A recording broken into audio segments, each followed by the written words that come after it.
We've heard stories about people surviving in the desert, Amazon forest, and uninhabited islands for weeks. Such stories show how tough and resilient people can be. But among these many cases, there is one that can really amaze you. It's the story about a guy who spent 3 days inside a sunken ship at the bottom of the Atlantic Ocean. He didn't have oxygen tanks, electricity, communications, or food, but he survived. So, it all happened in 2013 on a tugboat that was moving through the Atlantic waters along the coast of Nigeria. That day, early in the morning, there was a small storm. The tug was pulling a vessel with oil tanks. Then, all of a sudden, a huge wave formed. It crashed into the ship and broke the cable. At 4:30 a.m., the tugboat turned upside down. Its entire deck was underwater, and the ship's hull stuck out from the surface. The boat began to sink slowly. The crew of 12 people were trapped, as they all were in their locked rooms. They had closed the doors in their cabins as a precaution, since there were many pirates in those waters. Because of the locked rooms, they couldn't get out. But one of them, cook Harrison Okene, was in the bathroom during this time. The bathroom turned over. Harrison fell on the ceiling. All the clothes and toilet shelves fell on his head. He was stunned and didn't understand what was happening. When he heard the screams of the other crew members, he realized that the ship was sinking. Harrison struggled to his feet.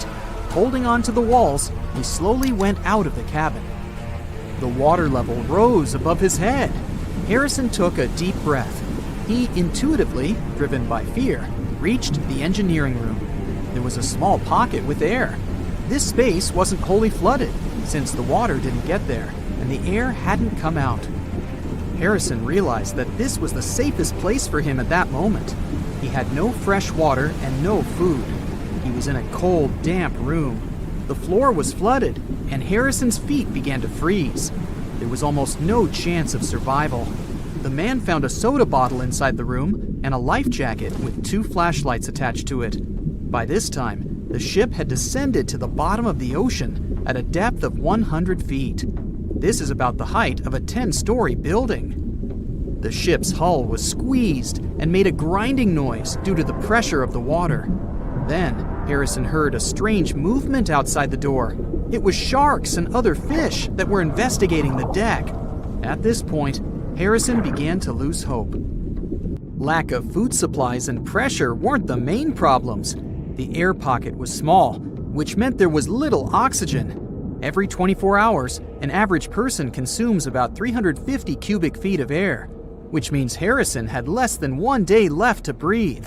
But despite this, he lived in such conditions for about 60 hours. This happened thanks to the water.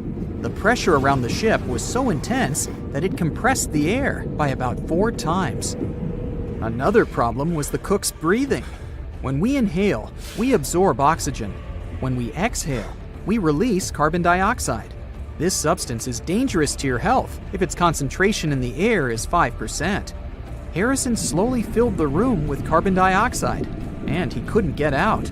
With each hour, it became harder to breathe. But here again, he was lucky. Water absorbs carbon dioxide, and Harrison moved and splashed it in different directions. Thus, unknowingly, he increased the water area and kept the carbon dioxide level below critical. But even here, his dangers were not over. Hypothermia may occur in a dark, cold room. It's a condition when your body temperature drops below 95 degrees Fahrenheit. You get cold, and your perception of the world gets distorted. You don't understand where you are and what's going on. You may lose your memory and even experience terminal burrowing. This weird behavior occurs during hypothermia when a person tries to find a small shelter, even if they're in a closed room. They can even start digging the cold floor with their bare hands. At the same time, a person quickly freezes and loses consciousness within 2 hours. Harrison's room was filled from below with icy water. He wouldn't have survived in such conditions if he had stayed on the floor for several hours. But he managed to build a small platform with a mattress. This kept him slightly above the water level. With each passing hour, fear and despair more and more bound the survivor's mind. He couldn't get out for many reasons. One of them was that only a little sunlight passes to such a depth, and Harrison couldn't see it. The soda bottle was almost empty, and the flashlight stopped working. The man found himself in pitch darkness, but his salvation was close. While rescuers were searching for survivors nearby, he was thinking about his family and life. Harrison noticed rays of light through a hole in the wreckage. Divers were examining the seabed. It was the only chance to survive. Harrison came out of the air pocket and swam towards the rescuers. He was making his way through the darkness. The ray of light coming from the diver's flashlight disappeared. Harrison tried blindly to find the diver, but they were at the other end of the deck. His oxygen was running out, so Harrison decided to return. There was almost no air left in his lungs. He began to suffocate, but still got to the rescue room. The main thing was not to despair. It was his only chance for salvation.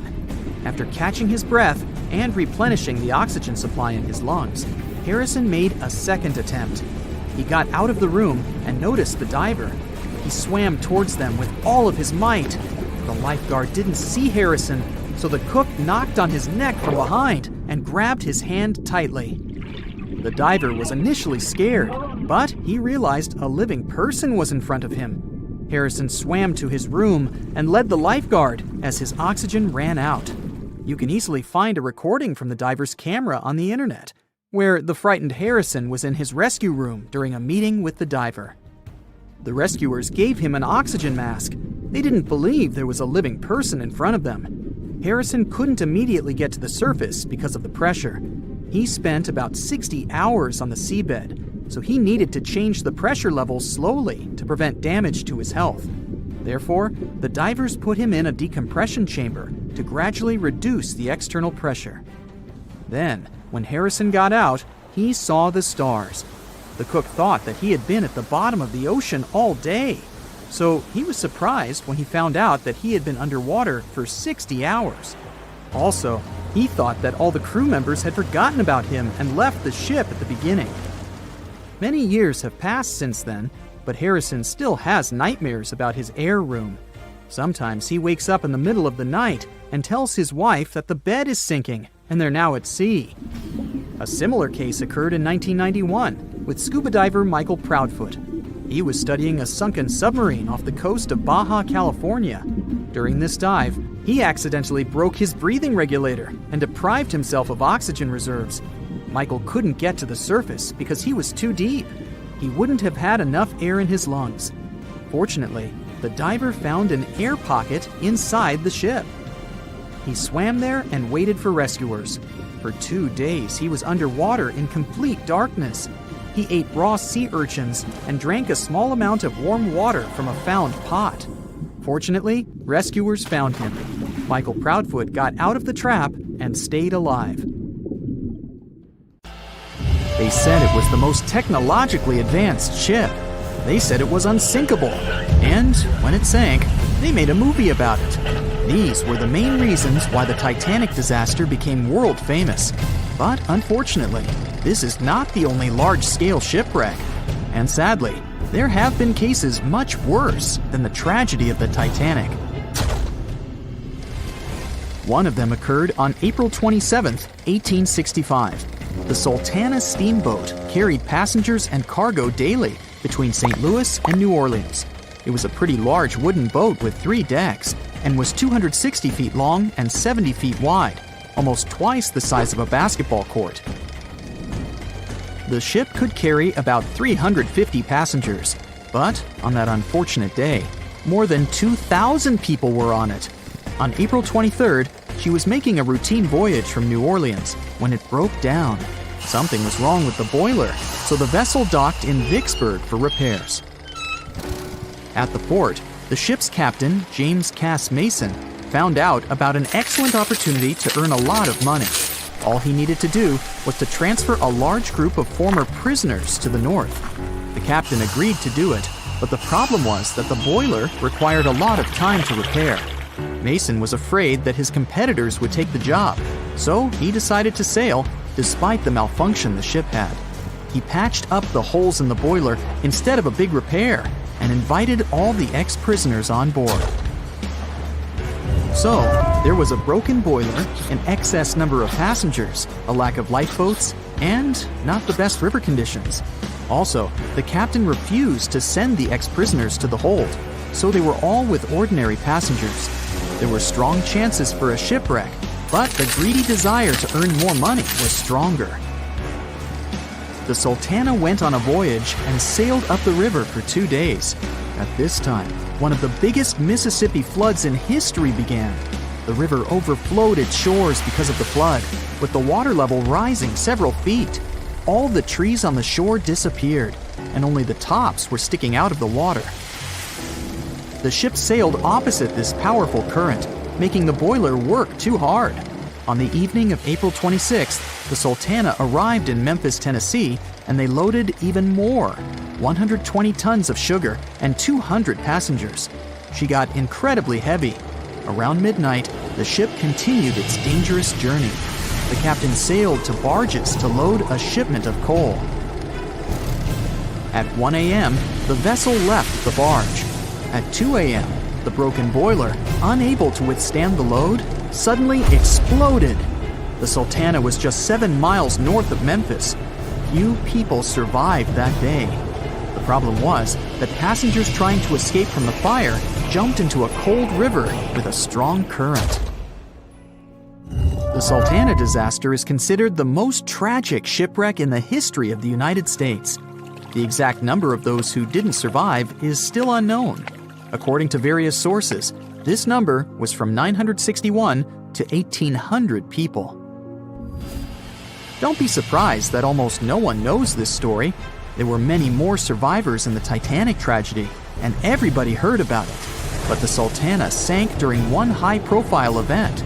12 days before the shipwreck, the country lost Abraham Lincoln. People hadn't yet recovered from this news, so no one paid much attention to the tragedy of the Sultana. Many catastrophes happened quite recently by historical standards. One of them occurred in 2002. The ferry La Jula was a Senegalese vessel. The ferry sailed twice a week, mainly along the coast of Dakar, carrying passengers who traded mango and palm oil. It made daily voyages and never faced severe problems thanks to modern rescue equipment and good repair service. But one day, the ship's crew discovered a malfunction and sent the boat to port. For almost a year, La Jula was in a non-working condition, awaiting repairs. But it didn't get high-quality service. After poor maintenance, the ferry set off on its last voyage. On September 26, 2002, La Jula sailed between southern Senegal and Dakar, and at 11 p.m. headed toward Gambia, where a strong storm began. The wind raised high waves, but this wasn't critical for the large passenger ship unless the number of people on board didn't exceed the established norm. La Jula was supposed to carry about 500 passengers, but had many more people that day. Too many passengers, poor repairs, and a strong storm caused severe problems for the ship. But the main factor in the shipwreck was that La Jula was only built for sailing in coastal waters, but that day, it sailed far from the shore. Big waves started rocking the boat, and at some point, it just turned upside down. The ship's deck went underwater, and its lower part stuck above the surface like an iceberg. All the passengers sitting in cabins fell on the ceiling and lost their orientation in space. There were no holes or damage in the ship's hull, and water flooded the lower decks for a long time. The vessel stood in a twisted position for several hours. Then, the boat began to sink when the water seeped through the deck and hold. The ocean was warm, but no one came to save the passengers. People had to wait almost 4 days to be rescued. Unfortunately, only a few managed to survive. The Philippines is a very dangerous area for ships. This place consists of several thousand islands and a vast area with shallow water. Ships can run aground and damage the hull with reefs and pitfalls. On September 20th, 1987, one of the most terrible disasters in navigation history occurred there. a Philippine passenger ferry called Dona Paz left one of the islands and sailed toward Manila. The sun was shining, the ocean was calm, and the visibility was good. But for some reason, the crew members didn't notice how the tanker Vector was approaching them. The two ships collided at low speed.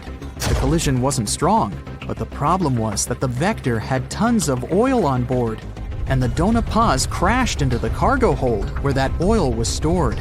So it spilled all over the ocean, and then a spark slipped through. Not only did the two ships catch fire, but also filled with water. Both ships sank in a matter of seconds.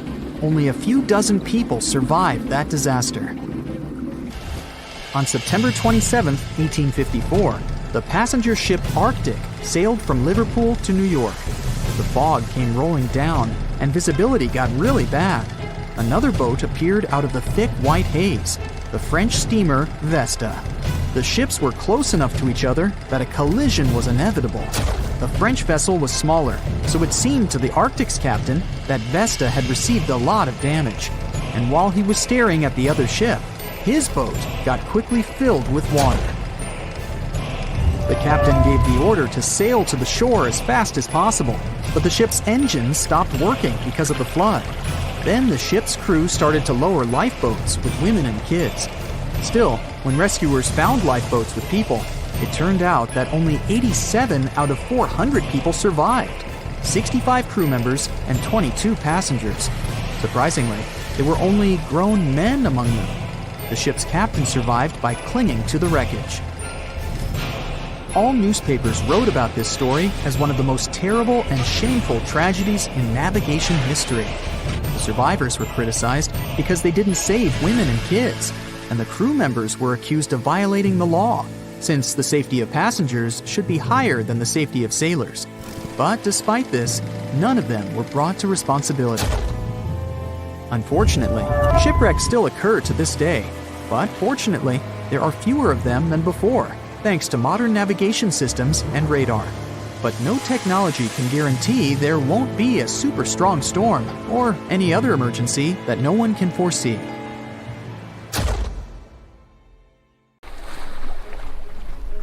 The lookout shouts, "Iceberg right ahead!" The Titanic strikes the ice. Water starts flooding in. Third-class passengers are locked up. There aren't enough lifeboats for everyone. Panic sets in. Violins are playing. The ship sinks. Well, we all know the story of the movie Titanic like the back of our hand by now. But what if I told you that Hollywood lied to us? To tell the real story of what happened that freezing night in 1912, we need to rewind a bit. The lookout shouts, "Iceberg right ahead!" Yep, that part was true. Just before 11:40 at night, Frederick Fleet noticed something darker than the sea directly ahead. As the ship got closer, he realized it was an iceberg. The engines were quickly reversed and the ship turned sharply. Instead of hitting it head-on, Titanic scraped along the side of the berg, sprinkling ice on the forward deck. If you remember, in the movie, Jack and Rose are having a romantic moment when they feel the ship shudder after hitting the iceberg. Everything shakes as if they were in the middle of a light earthquake. Some real-life passengers reported feeling something similar after the impact. But according to Titanic survivor Frank Prentice, it wasn't exactly like that. He said there was no impact as such, and it all felt more like slamming on your car brakes. The ship stopped, and that was that. Some people even slept right through the collision, confirming that there wasn't such an abrupt impact. Mr. Prentice, curious about what had happened, left his cabin and went out to the deck. When he got there, all he could see was a little ice on the surface, not the towering iceberg that Jack and Rose saw. But as we all know by now, the real damage happened below the waterline, where the iceberg had a jagged spur that slashed a 300-foot gash in Titanic's hull. Once the crew realized how severe the damage was, they immediately began sending distress calls to nearby ships, asking for help. At some point in the movie, the radio operator goes to the captain and says there is only one ship nearby, the RMS Carpathia, which later ends up rescuing many passengers. But in real life, there were more ships around, It's believed that the SS Californian was only about 23 miles away. This ship might have actually seen the Titanic sinking, or at the very least, seen its rockets exploding high in the sky.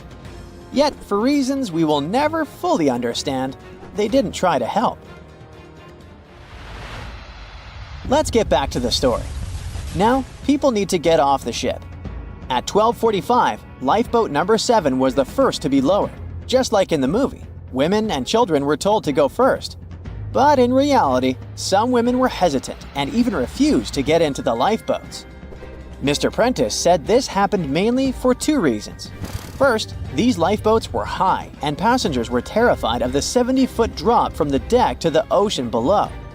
And second, most women didn't believe the Titanic would actually sink. It was called unsinkable after all. So the idea of getting into a lifeboat seemed pointless at the time. This mindset probably explains why Eloise Smith, a first-class passenger, recalled that there was no panic or chaos at first. Other survivors backed this up, saying that no women or kids were crying. But one thing that was indeed concerning, at least for the crew, was the possibility that the lifeboats might buckle under too much weight. This is one of the theories why the first few lifeboats left carrying only a fraction of their full capacity. Like lifeboat number 7, which only carried 27 people in it, even though it could hold up to 65. In total, Titanic had 20 lifeboats, which could carry about half of the 2,200 people on board that night. But that didn't happen. And now we know the passengers had no idea there weren't enough for everyone.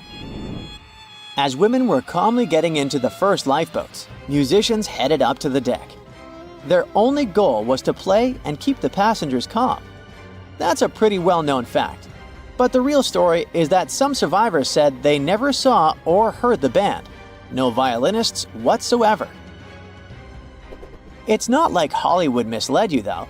The musicians did play for over 2 hours after the ship had hit the iceberg. So maybe these passengers were just too panicked to notice the songs, or the musicians started playing later than we think. Now, it's time to talk about the terrible treatment that third-class passengers received. The movie portrayed the crew as cruel, locking the less fortunate below deck like animals, giving them no chance to reach the lifeboats and save their lives. But the official inquiry into the disaster suggested that wasn't true. I mean, yes, fewer third-class passengers survived compared to those in first and second class, but there were other factors at play. Many third-class passengers were reluctant to leave the ship, clinging to their belongings, and had a harder time making their way up from the cabins, which were at extreme ends of the ship. Some survivors confirmed that they were not locked up. In fact, it was quite the opposite. Mrs. George Wabi, a Lebanese woman traveling in third class, said that when chaos had erupted, some brave crew members and well-dressed first-class passengers had actually helped her get up to the first-class deck and eventually onto a lifeboat. At first, the Titanic was sinking slowly, bit by bit. Passengers reported seeing the water rising and hearing pops and cracks. Then, there was a loud boom. Some said there had been just one explosion, while others described it as a series of smaller explosions, which they'd thought had been the bulkheads giving way. And there's also a group of people who said they had only heard a rumbling sound. So not everyone agreed on the sound they had heard, but one thing is a fact. By 2:18 in the morning, the lights on Titanic went out, and the ship plunged into complete darkness. As the bow continued sinking, the stern rose out of the water, putting immense pressure on the middle of the ship. This caused the Titanic to break in two. In James Cameron's movie, this moment is pretty dramatic, with the ship sinking almost straight down into the water.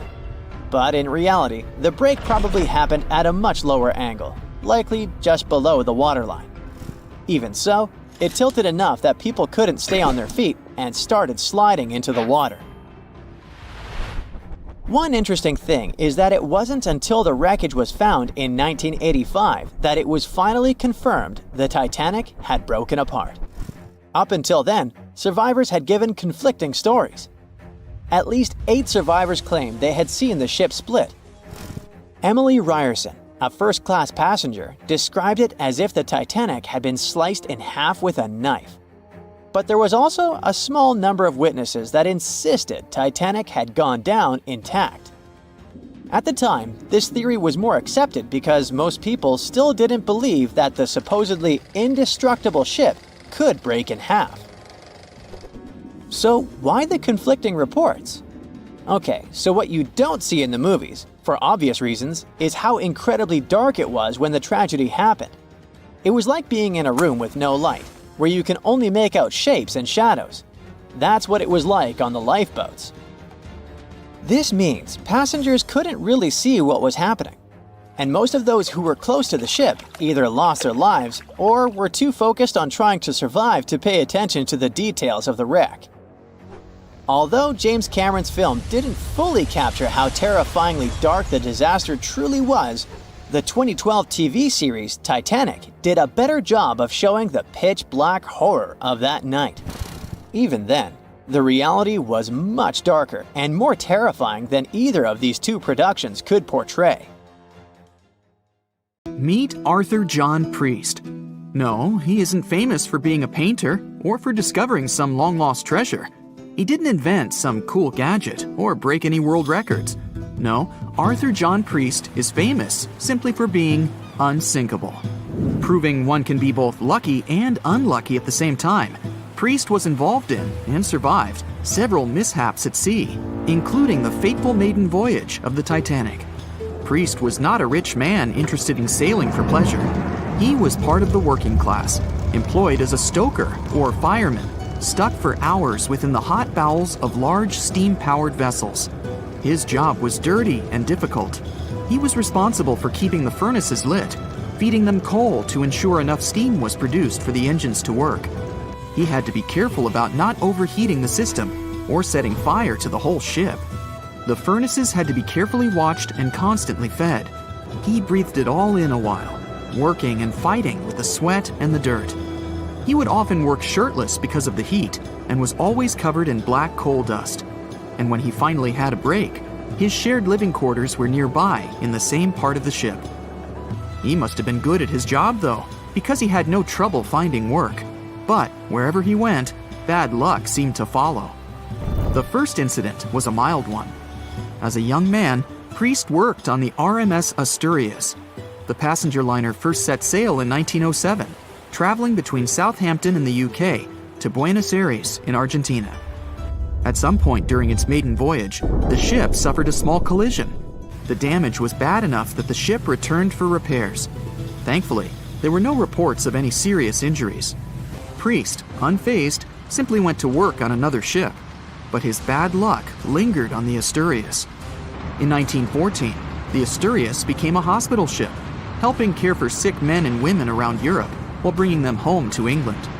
But in March 1917, at just around midnight, the ship was struck by a foreign object. Its hull was breached and the engine room flooded. The captain ordered everyone to abandon the ship, sending crew, patients, and health staff scrambling for the lifeboats. The vessel was still moving, powering through the water because the main controls, located within the flooded engine room, could not be turned off. The captain refused to leave the ship while people were still trying to escape. He was able to aim the Asturias towards Bolt Head, where it finally hit land and couldn't sink. The remaining lifeboats were lowered and the final survivors made it to safety. When they studied the damage on the ship later, the Asturias was declared a total write-off. It might be hard to pin this particular disaster on Priest. After all, he wasn't even on the ship at the time. But it seemed that many of the ships on which he served were destined for trouble. His bad luck followed him to his next job on the RMS Olympic, a massive ocean liner. The Olympic was big. In fact, it had been designed and built as part of the fleet that included the Titanic. But with size came sacrifice. The Olympic was great at moving in one direction, but very difficult to handle when it needed to turn. It was September 1911. The Olympic was trying to alter its course. The Hawk, a smaller ship sailing nearby, didn't give the larger vessel enough room to maneuver, and the two slammed into each other. Because the Hawk was engineered to deal with potential confrontations when out at sea, its reinforced bow, tore through the Olympic. 2 large gashes appeared on the ocean liner's side. The propeller shaft was badly twisted, and worse, the ship began to take on water. Somehow, the Olympic made it to shore without sinking, and nobody was seriously hurt. Priest had no idea that this was just a small taste of what his future held for him. He next found employment on a brand new ship, a better ship, an unsinkable marvel that was said to be the biggest vessel to have ever been built. Yes, he was going to work on the Titanic. And what a job! It took 29 boilers, requiring 850 tons of coal a day to produce enough steam to power the Titanic. Priest was just one of 150 stokers toiling away in the ship's underbelly, keeping those fires burning day and night. He made around $30 a month. But on April 14, 1912, he would find himself flung from a world of extreme heat to one of blistering cold. At approximately 11:35 p.m., the crew spotted an iceberg. The Titanic tried to avoid it, but the alarm had been sounded too late. 5 minutes later, the two collided. The iceberg tore through the hull, and the once watertight compartments inside were badly ruptured. As the cold Atlantic water flooded in, the ship began to sink. Distress signals were sent, but the closest ship, the Carpathia, was over 3 hours away. In the dark of night and stuck in the middle of nowhere, the crew and passengers panicked. Those who could scrambled for the lifeboats. Others jumped into the icy waters. In total, only 706 survived that terrible night. Priest, at the time of the collision, was down in the ship's lower quarters. He was on break, relaxing from a hard day of work. And as the ship went down, so did his chances of survival. He and his fellow workers were in the most dangerous position on the ship. They had to make their way through a maze of corridors and gangways, some of which were flooded, in a mad dash to the deck. And then they faced the frigid water, jumping in and desperately swimming to safety. The ocean was so cold that Priest even suffered frostbite before finding his way onto a lifeboat. He was one of only 44 stokers to survive that night. After an experience like that, most of us would never set foot on a boat again. But Priest had to work. His next job also ended in disaster. He was offered employment on the HMS Alcantara. It went down in 1916, and Priest was again one of the few to make it to safety. He was badly wounded in the process. But he kept pressing his luck, and his next job as a stoker may have felt eerily familiar. He would be working on a ship built by the same people behind both the Olympic and the Titanic. And this ship, named the Britannic, was the biggest of the three. It was also believed to be a superior vessel, fitted with new safety features after the Titanic sank. For example, it had 48 open lifeboats, 46 of which were the largest ever used on a ship before. 2 of these were even motorized and equipped with special communication devices. The good news? The Britannic survived its first trip without incident. It was already doing better than the Titanic ever did. However, on November 21st, 1916, the Britannic was shaken by a loud explosion while traveling through the key channel in the Aegean Sea. The hull was damaged, and some of the compartments began to fill with water. But, unlike the Titanic, the Britannic had been designed for just such an emergency. It had been fitted with 5 watertight bulkheads. Intact, these would help keep the ship safe and floating for a much longer period of time. But there was one issue. Portholes along the lower decks had foolishly been left open. As the ship tilted, the portholes let in water, which flooded the Britannic and hastened its descent into the sea. This effectively made those watertight bulkheads useless. The ship was going down fast, much faster, in fact, than the Titanic had sunk. 35 of the lifeboats were successfully launched, saving most on board. Of the 1,066 passengers and crew, 1,036 survived. Priest, his luck intact, was one of them. And yet, he still wasn't done with a life at sea. He accepted a position as a stoker on the Donegal. It was a smaller passenger ferry that had been converted for use as a hospital boat. In April 1917, it was struck by a foreign object while fleeing an unsafe situation, and though he suffered from a head injury, Priest was again one of the survivors. It took experiencing 2 collisions and 4 sinkings before Priest was finally ready to retire. In fact, He reportedly said he only gave it up because no one wanted to sail with him. Can you blame them? He would live out the rest of his life on dry land in Southampton, England, with his wife Annie and their 3 sons. But Arthur John Priest would always be remembered as the unsinkable stoker. It has recently become a popular location for many tourists looking for the perfect place to get away from it all.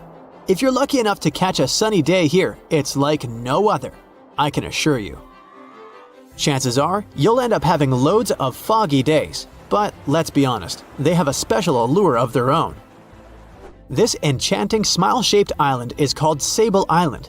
It's located 190 miles from mainland Nova Scotia. It wasn't accessible to the general public until 2013. That's when it was added to the list of National Parks of Canada. You can get here either by plane or by water. But what's so enchanting about this place anyway? There must be something since the yearly tourist count is growing every year. Firstly, there's a spectacular number of wild horses here. There are between 200 and 500 horses roaming free all over the island. There's also a large population of gray seals. The place is also the only breeding location of a rare bird species called the Ipswich sparrow. If you're already considering a trip here, there are some things you need to know first. Remember that fog I mentioned earlier? Well, it turns out that Sable Island is the foggiest place in the Canadian Maritimes. I'm talking about approximately 127 foggy days each year. During such days, Sable Island literally disappears underneath a thick layer of fog. You won't be able to explore the place on your own either. The local regulations state that visitors need to travel within a group, and they also need to keep a 197-foot distance from the wildlife they can encounter here. As charming as this place may be, it holds a dark secret hidden beneath the sandy dunes, and it has nothing to do with beautiful creatures living here or the island's unique vegetation. Apart from being known from its horses and seals, Sable Island is infamous for an overwhelming number of shipwrecks. Over the years, about 350 ships have ended their lives here, on these sandbars. When survivors described their experiences, they usually mentioned harsh weather conditions near this mysterious island. The island also made its way into literature when it was described in a book called The Perfect Storm, which was written by Sebastian Junger and published in 1997. The book was so successful that it was later adapted for the big screen in 2000, with George Clooney playing the leading role. The first recorded shipwreck near Sable Island dates back to 1583. The boat was named the HMS Delight and was under the command of British adventurer and explorer Sir Humphrey Gilbert. Only 17 people managed to survive the catastrophe by escaping in a small boat. Records mention that they spent 7 days at sea before reaching the shores of Newfoundland. In 1884, another vessel named the Nicosia struggled in the thick fog as well. The ship was completely destroyed, but fortunately, all 18 crew members managed to survive. The captain's son was almost lost at sea when a lifeboat capsized when he was climbing into it. He somehow managed to stay underneath the lifeboat, which was completely submerged. When this lifeboat righted, he eventually emerged from the water and was rescued for the second time. The years between 1947 and 1999 were relatively quiet on the island. In 1999, though, a yacht called the Merrimack ran aground near the shore of the island at about 2 a.m. on July 27th. The 40-foot fiberglass boat had a crew of only 3 people. Natural gas exploration workers, who were luckily not far away, rescued them. The crew managed to fly safely to Halifax the next day. The owner of the Merrimack tried to recover his boat by hiring local fishermen. Unfortunately, this operation was unsuccessful, since only the fittings of the yacht were eventually saved. It took no more than 6 weeks for the sand and waves to crush and completely break up the hull of the Merrimack. So what is it about this place that's so dangerous for boats? Does it have anything to do with the weather? Or maybe there's other forces at play? The explanation turns out to be a bit more complex, and it wasn't easy to figure out, at least not way back in the 1500s. First of all, the island is located close to one of the world's richest fishing grounds. Since it's also near one of the major shipping routes between Europe and North America, hundreds of vessels sail past it each year. The likelihood of shipwreck increases when there are so many boats roaming around the area. Sable Island is also in the way of most of the storms that move up the Atlantic coast of North America. It's no surprise that boats often get hurtled straight onto the shores of this island. The weather has a lot to do with it too. During the summer season, the warm air from the Gulf Stream creates a dense fog as it merges with the cool air by the Labrador Current that passes by the island. Other currents don't help the matter. Sable Island is next to the meeting point of three major ocean currents: the Gulf Stream, the Labrador Current, and the Belle Isle Current. Since the 1950s, radars and other modern navigation tools have been used on commercial vessels as well. Up until then, the sextant was the main instrument used to figure out a ship's location.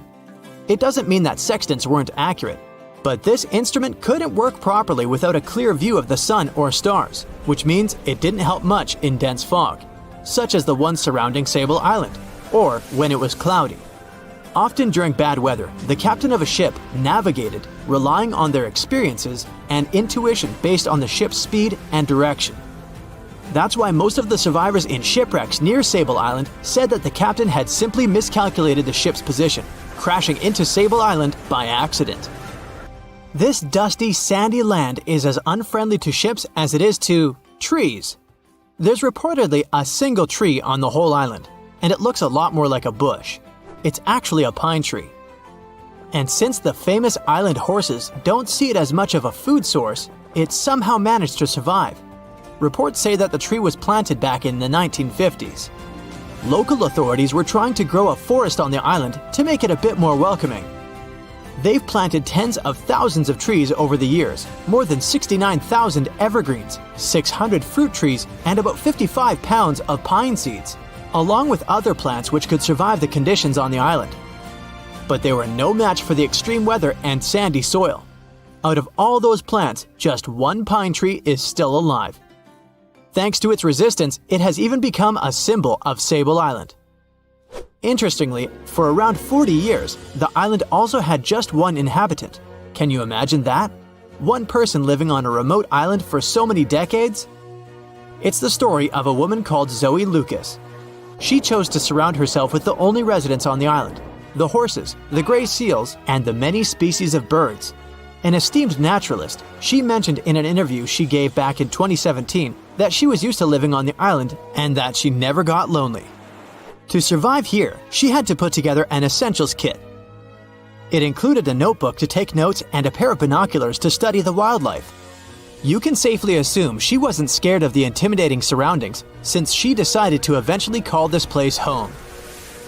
At first, Zoe wanted to set up camp on one end of the island, near some abandoned buildings. But eventually, she settled in a wooden house near a bunch of sand dunes. A Canadian institution called the Meteorological Service of Canada put together the simple construction back in the 1940s. Parks Canada operates the building these days. Zoe's work included gathering as much data on the local horse population as possible. It could help scientists better understand how they managed to adapt to the unfriendly environment. She also helped gather the debris that made it to the shore to help track pollution levels. Among all the rubbish that she collected, there was a refrigerator and a crate full of fresh peppers. Some other specialists eventually started working rotating shifts on Sable Island to offer the brave woman a little bit of company now and then. On a fine summer night of August 30th, 1892, a shipping magnate took his family for a cruise on Lake Superior. They were traveling on the Western Reserve, which was supposed to be one of the safest ships of its day. It was made of a type of steel like that used to construct the infamous Titanic, and it ended up with a similar tragic destiny. The ship broke in two and was found only 132 years later, in 2024. The 300-foot steamship was the first steel-plated freighter on the Great Lakes. One newspaper called it the Inland Greyhound because of how quickly it cut through the water. Peter H. Minch was the owner and inventor of this vehicle, which had been built just 2 years earlier in Cleveland. On the night of its last voyage, the ship set off toward Two Harbors, Minnesota. Minch brought along 5 of his family members: his wife, their 2 kids, his sister-in-law, and his niece. There were also 22 crew members aboard. It was a pleasant and smooth ride while they were sailing across Lake Huron. But as soon as they left Whitefish Bay, the lake turned wild, and the crew had to drop anchor for a while. Later that evening, as they entered Lake Superior around 9 p.m., a fierce summer storm moved in with powerful winds and crashing waves. Then disaster. The ship began to split in 2. Within just 10 minutes, the Western Reserve was completely underwater. Everyone managed to get into lifeboats. The Minch family, with some crew members, took the wooden one, and the remaining 10 people got into the metal one. But the storm was so brutal that the metal boats sank right away, and only a few made it into the other lifeboat. That second boat floated for the next 10 hours. A steamship passed by, but didn't notice or hear the people calling for help. Around 7 o'clock the next morning, the lifeboat got within a mile of shore near Deer Park, Michigan. They were so close to safety, but sadly, the lifeboat flipped too, and they all ended up in the freezing water. The only survivor of this tragedy was 24-year-old Harry Stewart, the ship's wheelsman. He swam a full mile through the freezing water and made it to shore, almost unconscious but alive. He later mentioned he survived only thanks to a heavy-knit, close-fitting pea jacket. The Western Reserve was lost for over 100 years until a couple of determined explorers finally tracked it down. They spent over 2 years searching non-stop for the wreck off Michigan's Upper Peninsula. Daryl and Dan Erdl found it using a side-scan sonar that looks half a mile out on each side. One day, they saw a tiny blip on the left side of the scan. It was small, but Daryl measured the shadow, noticed that it was about 40 feet tall, and realized it must be something important. So they turned back and scanned directly over the spot. They saw cargo hatches and the wreck that looked like the ship had snapped in 2, with one half lying on top of the other in an almost impossible position. Each piece measured around 150 feet long, and once they checked the width, they knew for sure that they had just found the legendary Western Reserve. Historians are still not sure why the vessel, that was supposed to be unsinkable, suddenly snapped in half, but they have a few solid theories. One idea is something called hogging. It happens when the ship rides up over a giant wave and the bow and stern are left hanging in the air with nothing underneath to support them. That puts a large amount of pressure on the middle, and it bends down like a stick when you're pulling both ends. Another plausible reason concerns the steel the vessel was made of. Back then, steel was the hot new substitute for iron. But quality control wasn't perfect. Some steel plates weren't made very well, which could have caused a serious weak point in the ship's body. There's also the chance that the ship didn't have enough ballast, which is the weight used to keep it stable, or maybe it wasn't balanced correctly. Sadly, just 8 weeks after the Western Reserve tragedy, another vessel that had been built at the same time with similar mill runs of steel plate repeated the destiny of its twin.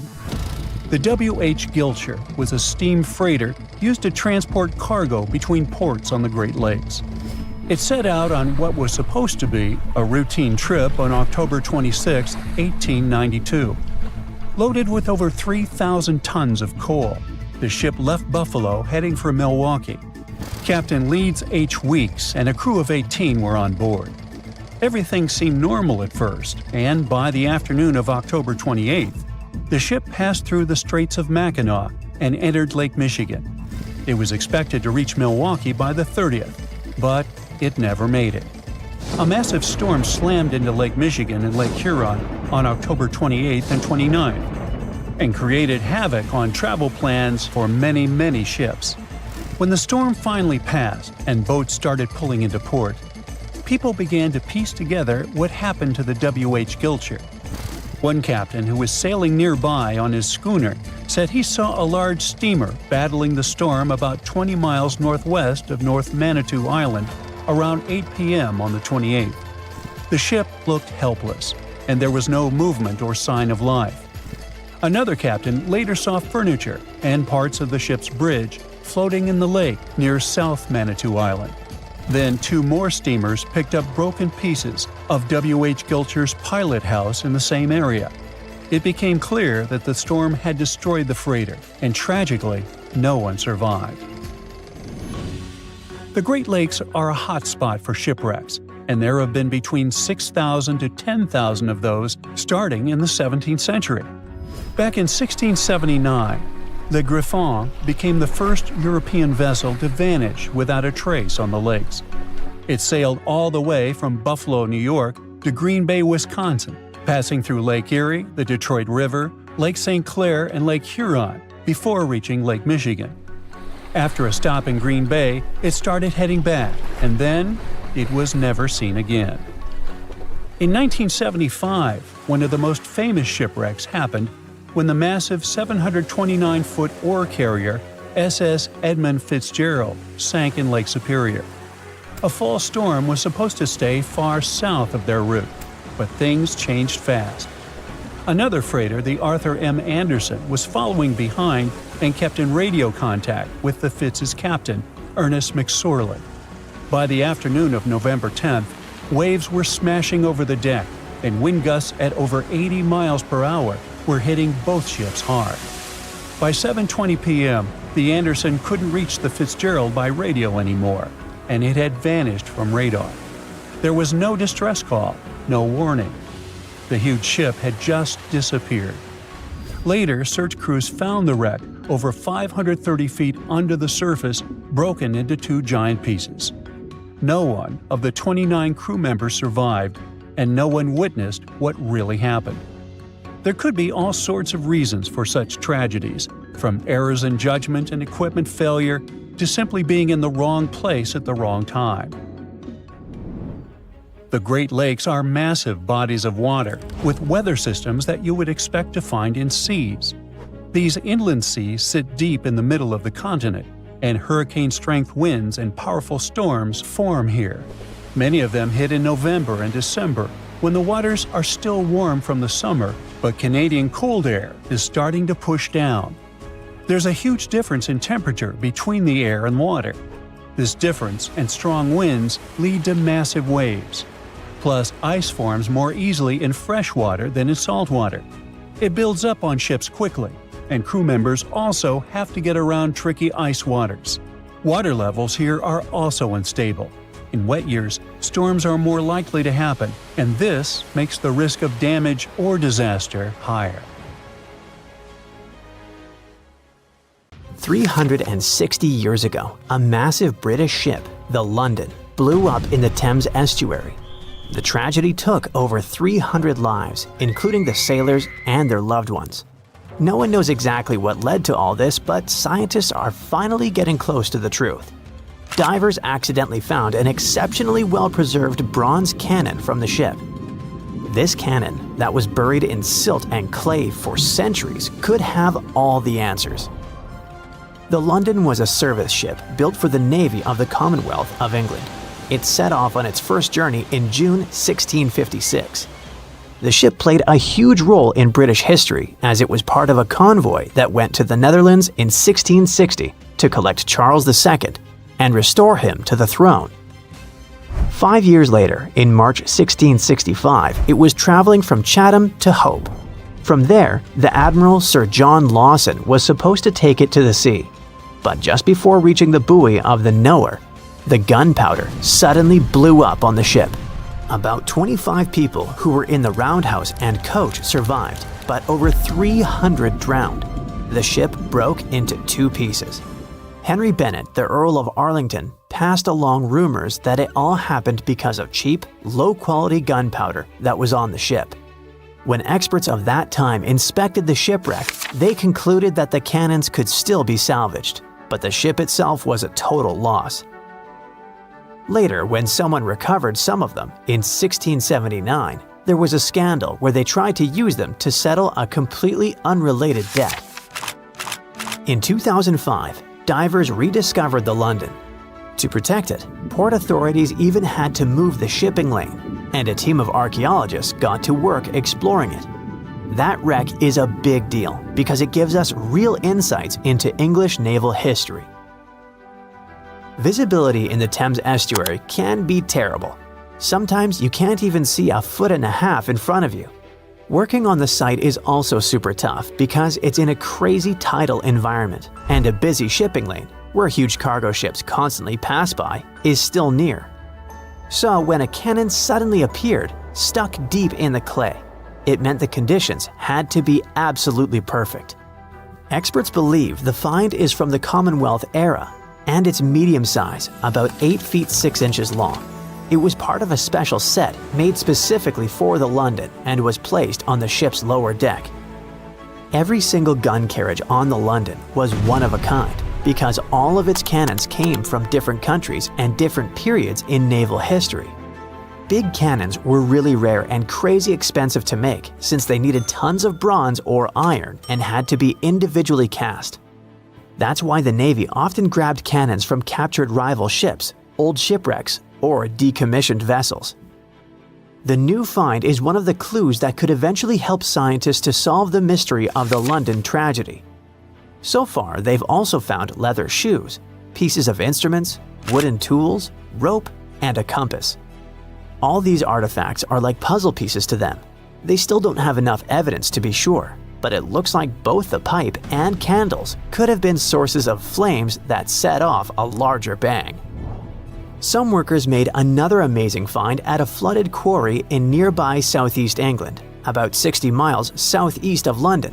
They stumbled upon the remains of a rare Elizabethan-era ship hundreds of yards away from the nearest coastline.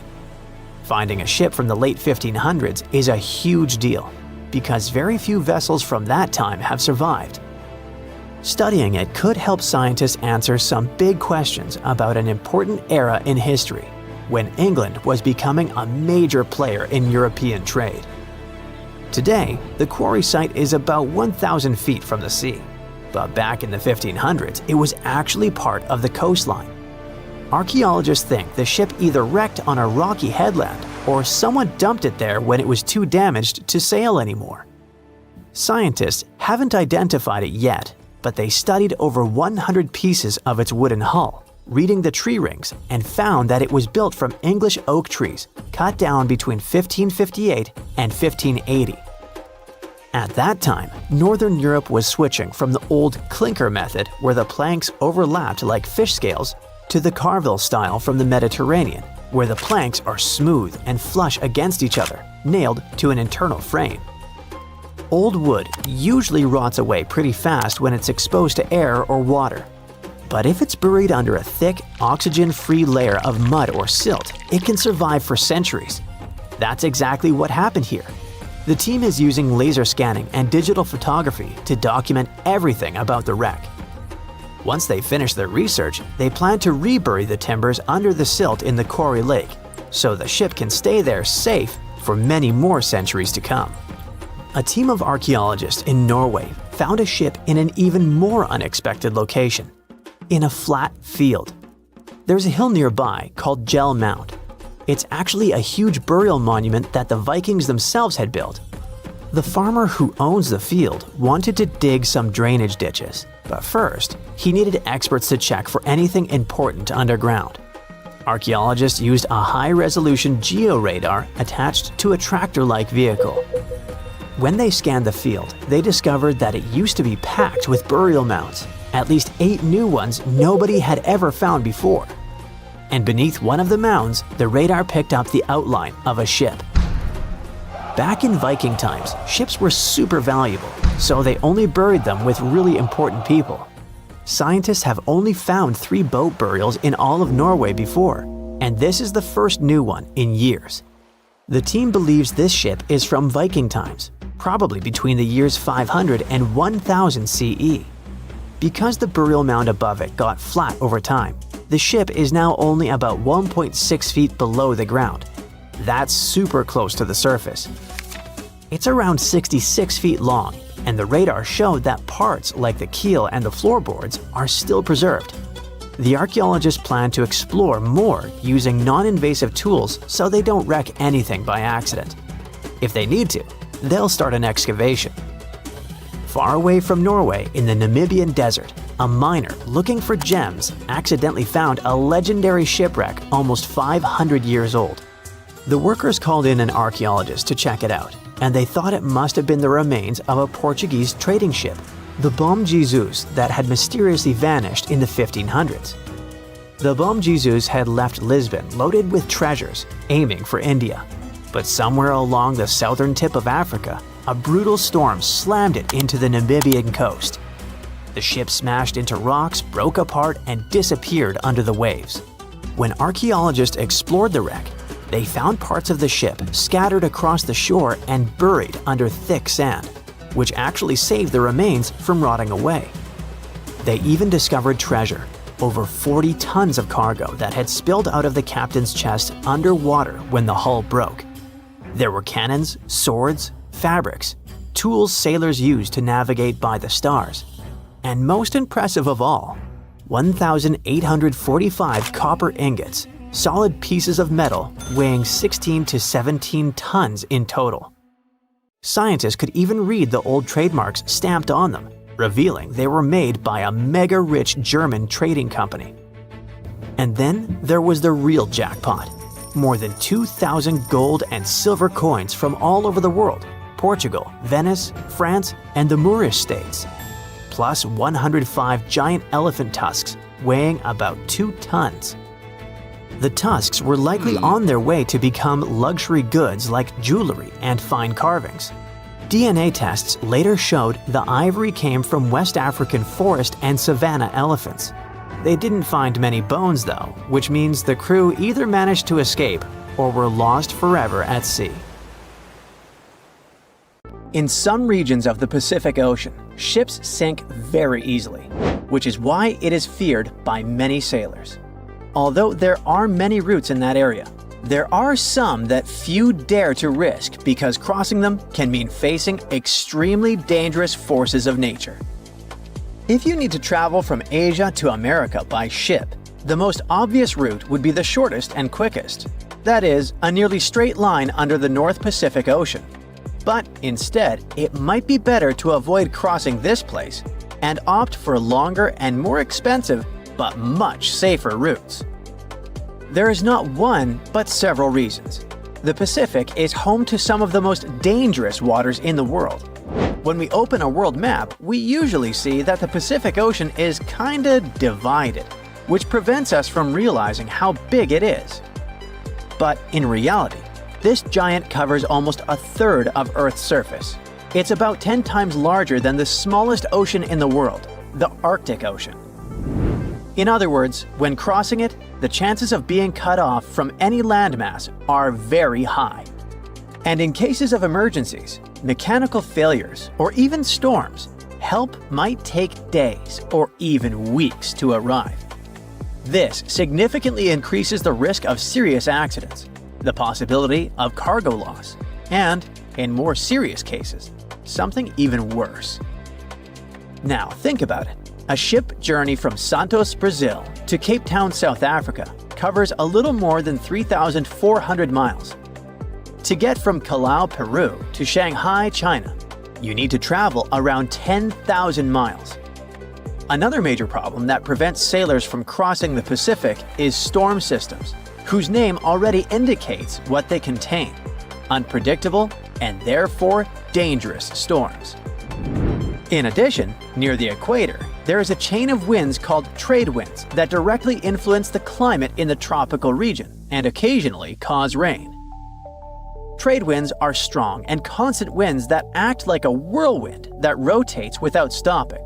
And although they are extremely important for nature, as they spread moisture through forests and even influence the formation of deserts, they pose a problem. Their intensity changes depending on the season.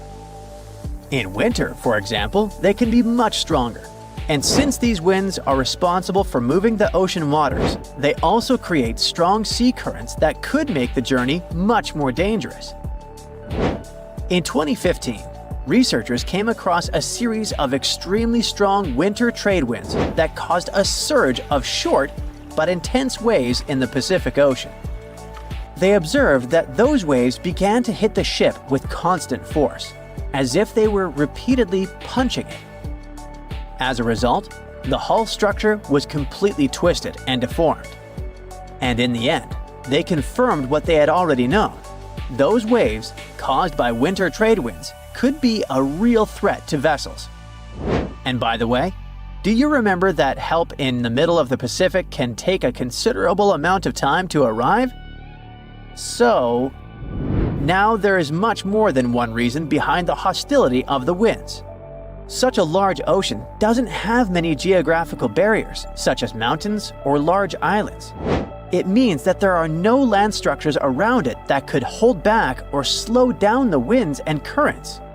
So the trade winds and ocean currents have complete freedom to gain strength and speed. This explains why the Pacific is the scene of powerful storms and giant waves. This is different, for example, from the North Atlantic, where North America, Europe, and Africa help to contain and redirect the atmospheric and maritime systems. It is now very common for scientists to see the bottom of the Pacific Ocean as a giant jigsaw puzzle because it's literally full of moving pieces. It's home to the largest number of tectonic plates on the planet, and one of them, the Pacific Plate, is the largest maritime plate that science has ever identified. This particularity makes the region extremely unstable to earthquakes and volcanic eruptions. Even though the ocean may seem calm at first glance due to its geology, things can change very quickly. This makes it unpredictable and treacherous. For example, in 2022, the cargo ship One Apis was crossing the ocean, 1,600 miles northwest of Hawaii, when it was caught in a torrential storm. As a result, more than 1,800 containers were damaged, falling to the bottom of the sea. Hundreds more collapsed on the deck, turning into a real-life steel domino due to the force of the wind. The captain managed to steer the ship to Japan. The journey lasted about a week, and it was only when they got there that they understood the extent of the loss. But it wasn't just the One Apis. The following year, the ship Maersk Essen lost about 750 containers, while the Maersk Eindhoven lost more than 260. In both cases, the routes were bound for Asia. These three alone have already accounted for much more than the global annual average of containers lost at sea, which is about 1,382 per year. And the most curious thing is that these events happened in winter. Speaking of winter, it was in the winter of 2020 that the Pacific made history. Scientists recorded a 58-foot-high wave in the ocean, which is equivalent to the height of a 5 or even 6-story building. In general, a wave is considered giant or extreme when it's more than twice the height of the others around it. This one, however, was almost 3 times bigger than the rest. Now, it's important to remember that despite being rare and scary, these waves are not a tsunami, as they're caused by wind. Tsunamis, on the other hand, usually occur after underwater earthquakes or volcanic eruptions. Another big monster of the Pacific are typhoons, and the 2024 typhoon season confirmed this. One of the highlights was Hurricane Christy. It did not touch the crust, meaning it did not cause direct damage, but we cannot underestimate it. Christy reached Category 5 on the Saffir-Simpson scale, which is the maximum level. A hurricane of this degree is considered catastrophic, so it's no wonder that it was powerful enough to generate huge waves and extremely dangerous rip currents. In addition to this, there was also Super Typhoon Yagi, which hit the Asian continent with such force that it gained the reputation of the most powerful in the last 70 years. When it arrived in Vietnam, it caused around $1.6 billion in damage, destroyed infrastructure in several cities, and left a trail of victims wherever it went. As if that weren't enough, the Pacific is also home to one of the most unstable regions on the planet, the famous Pacific Ring of Fire. It's a huge, crack-shaped area that's home to intense volcanic and seismic activity. It's the most tectonically active place in the world, as the plates of the Earth's crust are constantly moving there. They move apart and collide, or grind against each other, which causes the region to experience earthquakes and volcanic eruptions all the time. Seismographs record some type of tremor there every 5 minutes. This dangerous region is responsible for about 90% of the planet's earthquakes. So, 9 out of 10 tremors occur within this ring, which stretches across the northern Pacific. And the worst part is that it doesn't just affect North America or Asia. In 2023, tremors linked to the Ring of Fire were felt in several Latin American countries, such as Argentina, Chile, Ecuador, and Peru. There was a trail of destruction, and the lives of around 15 people were lost. There's no shortage of reasons for ships to avoid the shortest route across the Pacific and opt for longer routes. As the popular saying goes, prevention is better than cure. Welcome to the Spirit of Discovery cruise ship, which will take you on an unforgettable sea voyage around the Canary Islands. The azure endless ocean, delicious food, the highest service, premium cabins, and a terrible nightmare that you will probably remember for the rest of your life. This is exactly how one luxury trip of the Saga Cruises Company ended last year. Instead of relaxing during the cruise, passengers felt fear and horror, and even had health problems. And that's why. On October 24th, the Spirit of Discovery liner started a 2-week cruise around the Canary Islands. There were about 1,500 people on board. About 1,000 were passengers, and the rest were crew members. The first week went great, but then the liner encountered a serious problem called nature. There were strong winds and big waves. The captain decided to return to the UK ahead of time, but the decision was made too late. The ship was caught in a severe storm in the Bay of Biscay. A powerful wind with a force of 11 points hit the vessel. To make it easier for you to understand, the 11-point wind is able to tear out trees together with roots, destroy residential buildings, and plunge entire cities into chaos. Such a storm is rare, but Spirit of Discovery was unlucky enough to get into its epicenter. 11 points is the penultimate place on the Beaufort scale, which determines the wind rating. The most powerful storm has 12 points, and this is a hurricane. The wind reached the speed of 65 miles per hour, which is about the same as the average speed of a car on a highway. Not only did it push the Spirit of Discovery, but it also raised huge waves 25 feet high. Just imagine a wall of water the height of a 3-story building collapsing on a lone ocean liner. At that moment, the captain sent a message to all the passengers through the cabin speakers so that no one left their place. And his voice sounded worried enough. All the passengers had to lie down and hold on tight. According to the witnesses' words, the ship remained caught in the storm for about 15 hours. They held on with all their might so as not to crash into the walls and floor. All this time, tables were flying around the ship, dishes were breaking, furniture was moving all over the cabins. The waves smashed windows, partitions, and doors. Some people were knocked down because they couldn't hold on for so long. The storm hurled the passengers from ceiling to floor, from wall to wall. The ship's crew turned the dining room into a medical area to provide assistance to those who had been hurt. Despite the difficult and terrible conditions, the ship's team did a great job. They regularly informed passengers about the current situation and tried to calm everyone down. There was no panic and chaos on board. When the storm finally ended, the ship continued its journey and finally reached land, where medics urgently evacuated 8 passengers to the hospital. One of them was never able to survive this storm. It's good the ship didn't meet a rogue wave during the storm. This is a natural phenomenon that can appear during a storm and even in still water. It's a giant wave with a height of 60 feet.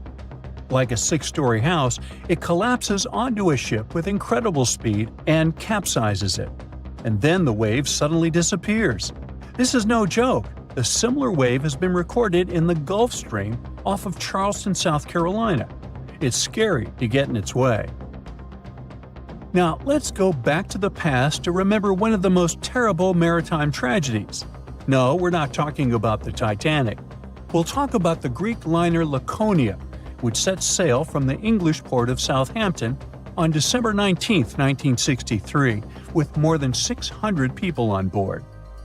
However, just 3 days later, a terrible tragedy happened to the ship in the boundless waters of the Atlantic. At 11 p.m., in the barbershop hall, an electrical malfunction occurred. The problem led to a fire, which quickly spread to other rooms. The crew couldn't cope with it, since the fire was spreading too fast. The ship's team turned on the fire alarm, but there was no command to leave the vessel. Only 2 hours later, the captain ordered the passengers to evacuate. All this time, people were either relaxing in their cabins or enjoying a party in the ballroom. The crew was probably trying to put out the fire without causing panic. However, when the situation became critical, the evacuation began. People panicked and ran to the lifeboats, but many didn't manage to get inside. One of them was John Morris. He survived this catastrophe and shared his memories of how he put his family in a lifeboat while he stayed on board the ship. He didn't even have a life jacket. Since there was nowhere to go, the ship's crew opened a bar so that people could relax a little. However, at that moment, boilers began to explode inside the ship, and it became clear the vessel wouldn't stay afloat for too long. John Morris decided to jump into the water right in his tuxedo. As soon as he was overboard, he grabbed onto a piece of wooden deck cargo and swam as far away from the ship as he could. The giant liner could sink at any moment, and when such a huge object goes down to the seabed, it forms a water funnel that pulls along everything around. Rescuers arrived at the scene sometime later. Fortunately, John Morris's pregnant wife and young son were alive, but his mother-in-law unfortunately didn't survive the disaster, like many other people that day. Of course, after this incident, the Greek Ministry of Merchant Marine initiated a thorough investigation. For 2 years, they collected information from passengers and the captain, studied the technical characteristics of the ship, and eventually came to certain conclusions. According to them, the ship's crew gave the evacuation order too late. Not all passengers were able to get into lifeboats, but half of those boats remained on board because of the chaos that prevailed during the evacuation. Several officers of the liner were accused of negligence, but the captain and his first mate received the most criticism. As for John Morris, he stated that he felt himself under protection that day. Another unusual story happened on a cruise ship relatively recently. Spoiler alert, the ship didn't sink, there was no evacuation, and the weather was good. However, for many passengers, this journey became a real challenge. Imagine that you've been working for a long time and saving up money to go on your dream trip on the Celebrity Mercury cruise ship in the Caribbean. You arrive in South Carolina, from where the ship begins its journey. You get on board, looking forward to a week's rest. At first, everything is fine. People are having fun, chefs are cooking delicious dishes, and beautiful daytime landscapes turn into night parties. But then suddenly, many passengers start throwing up. Someone is in a hurry to go to the toilet, and someone stays and vomits right in the halls. The cruise turns into chaos. More and more people feel terrible because of unknown poisoning. You also visited the restaurant and eaten seafood, but fortunately, the disease has avoided you, which can't be said for more than 400 other passengers. Almost every 1 in 4 people on board face gastrointestinal problems. There were almost 2,000 people, and a quarter of them are in bad condition. Crew members do endless cleaning. They wash the deck, give people nausea pills, and ask them not to leave the cabin till the illness passes. The captain sends several samples ashore to determine what caused the poisoning. Unfortunately, the cruise is already ruined, and all the passengers have unpleasant memories. So the company organizing the trip issues certificates that can be used on future cruises. It's not the most pleasant experience, but it's still better than nothing. Now, imagine if, instead of just feeling sick, people got infected with some kind of bacterium that would turn them into zombies. It would be much more exciting and scary. Now, do you think you could survive on such a ship full of zombies? And how would you do that? Tell me about it in the comments. The year was 1865. It was a boom of migration worldwide, with novel places discovered and new settlements created. Without planes like we have now, a ship was the only way to escape from the old life and journey towards a new, hopefully brighter future. So, a voyage like that was quite a regular thing to do. More than 500 immigrants safely reached Queensland, and the ship was supposed to head back to London sometime later. It was indeed a long journey, but not many people were willing to return to England. After all, they had chosen to come to Australia to create a brand new life. So it was only natural that the ship would come back nearly empty. However, the return trip was still quite lucrative, thanks to the cargo the ship would carry. The amount of produce ready to be shipped was substantial, primarily consisting of wool soaked in arsenic, tallow, and hides. It was two birds with one stone. Not only could the crew wait out the winter, warm in Australia, while England endured bitter cold, but they also wouldn't waste their time. With the sheer volume of produce to be loaded, it would take them around 3 months to accomplish this task. Reports were circulating that the Fiery Star was almost done loading up, but it turned out that the assessment was a bit too optimistic. To pass the time, Captain Ewell thought it would be a good idea to reach out to the Acclimatization Society and offer to help transport any animals they wanted to send to England on the Fiery Star. He already had some emus and kangaroos on board, but there was still room. The society held a vote, and they were totally on board, pun intended, with Captain Ewell's idea. They figured sending some Taligalas would be a great plan. Even though a few of these birds were already in England, the French Society needed a couple, and they could get them shipped there through England. Little did the crew know that all this cargo, all the produce they were willing to sell in England, would ultimately lead to the ship's destruction. Not only was the Fiery Star lost, but most of the people on board did not survive to complete the voyage. March 23rd. That was the day when the ship manifest was finally published. A manifest is a list that details the cargo, passengers, and crew of a ship, plane, or vehicle, primarily for customs officials.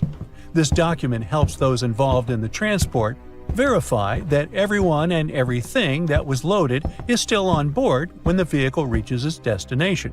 Once it's published, it means the ship is almost ready to depart. There were 3 possible ways of passenger accommodation. First, there was the saloon, the antiquated name for first class. Next, there was the second cabin, which is, logically, second class. Finally, there was the steerage, the cheapest form of passenger accommodation on a ship. Back in the 19th and early 20th centuries, many people traveled from their homelands, often to North America and Australia, looking for a fresh start. Most of them were poor and had limited funds for travel.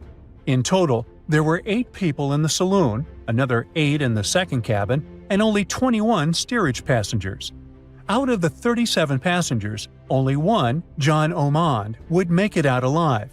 He bought a ticket for the steerage, so unlike the Titanic situation, in this case, the class didn't really matter. The crew members list wasn't as detailed as the passengers. It was known that, in total, there were around 55 people in the crew, from able-bodied seamen to crew members simply called boys. But there's something telling me that the crew wasn't really that important for the captain. In reality, all that mattered to him was to make as much money as possible, shipping tons of dangerous, flammable cargo. Out of over 50 crew members, only 17 survived that voyage. But there was actually one more crew member who actually survived it all, just because they weren't let in. Sarah Johnson disguised herself as a man and planned to sneak onto the ship. However, something about her looks made the captain get suspicious, so he called the police and made Sarah leave the ship as he didn't want any immoral behavior to take place.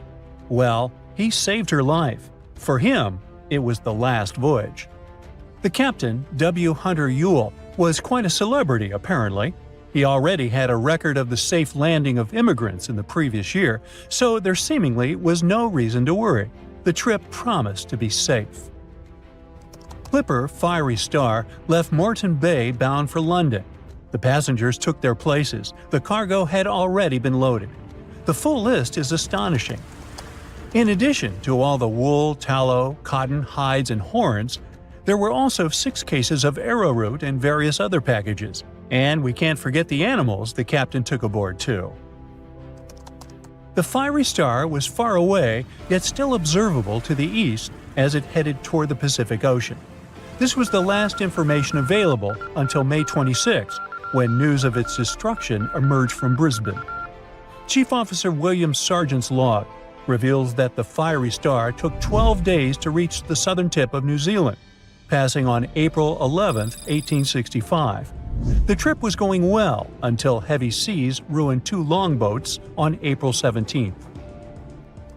On this day, a strong odor of smoke alerted the captain. When he checked, he found the lower hold completely filled with smoke from a fire fueled by the ship's flammable cargo. The hatches were quickly closed to try to contain the flames, but by the next day, the heat and toxic smoke had forced passengers out of their cabins. George Maber was one of the lucky survivors. He was the ship's engineer, and he recalled the chaotic events on April 20th, as Captain Ewell and most of the crew and passengers tried to evacuate in rough weather. At around 6 p.m., the ship took on water, and without much warning, Captain Ewell, 4 crew members, and a few female passengers hopped into a lifeboat and headed out. The next boat, managed by the second mate, Mr. Adio, was a gig, followed by a crowded jolly boat. Lastly, there was a waste boat, which was barely seaworthy, with 2 men constantly bailing water to keep it afloat. The plan was for the boats to stay close to the Fiery Star overnight and head for the Chatham Islands the next morning.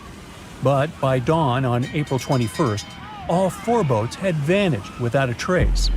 On the burning ship, there were 17 crew members and passenger John Oman, who banded together under Chief Officer William Sargent's leadership. For 5 days and nights, George Maber pumped water on the fire without rest. He volunteered to go down the forehatch with a rope around him and a handkerchief over his mouth. He discovered that the foremast had been burned through for about 7 inches, and the port side was severely damaged, resembling an empty shell. Exhausted, he returned for fresh air, but later descended again with Quartermaster Marshall to access a water tank. They couldn't open the lid, and as George crawled over the hides, he felt himself sinking. When they reached the deck, they collapsed from exhaustion. The cargo had been destroyed by smoke and fire, and the heat on the deck was intolerable. The crew survived on limited rations and caged chickens, using every spare piece of wood, including pigsties for the pumps. Distressed pigs ran wild in the heat. A raft was constructed, but was too weak for the open sea.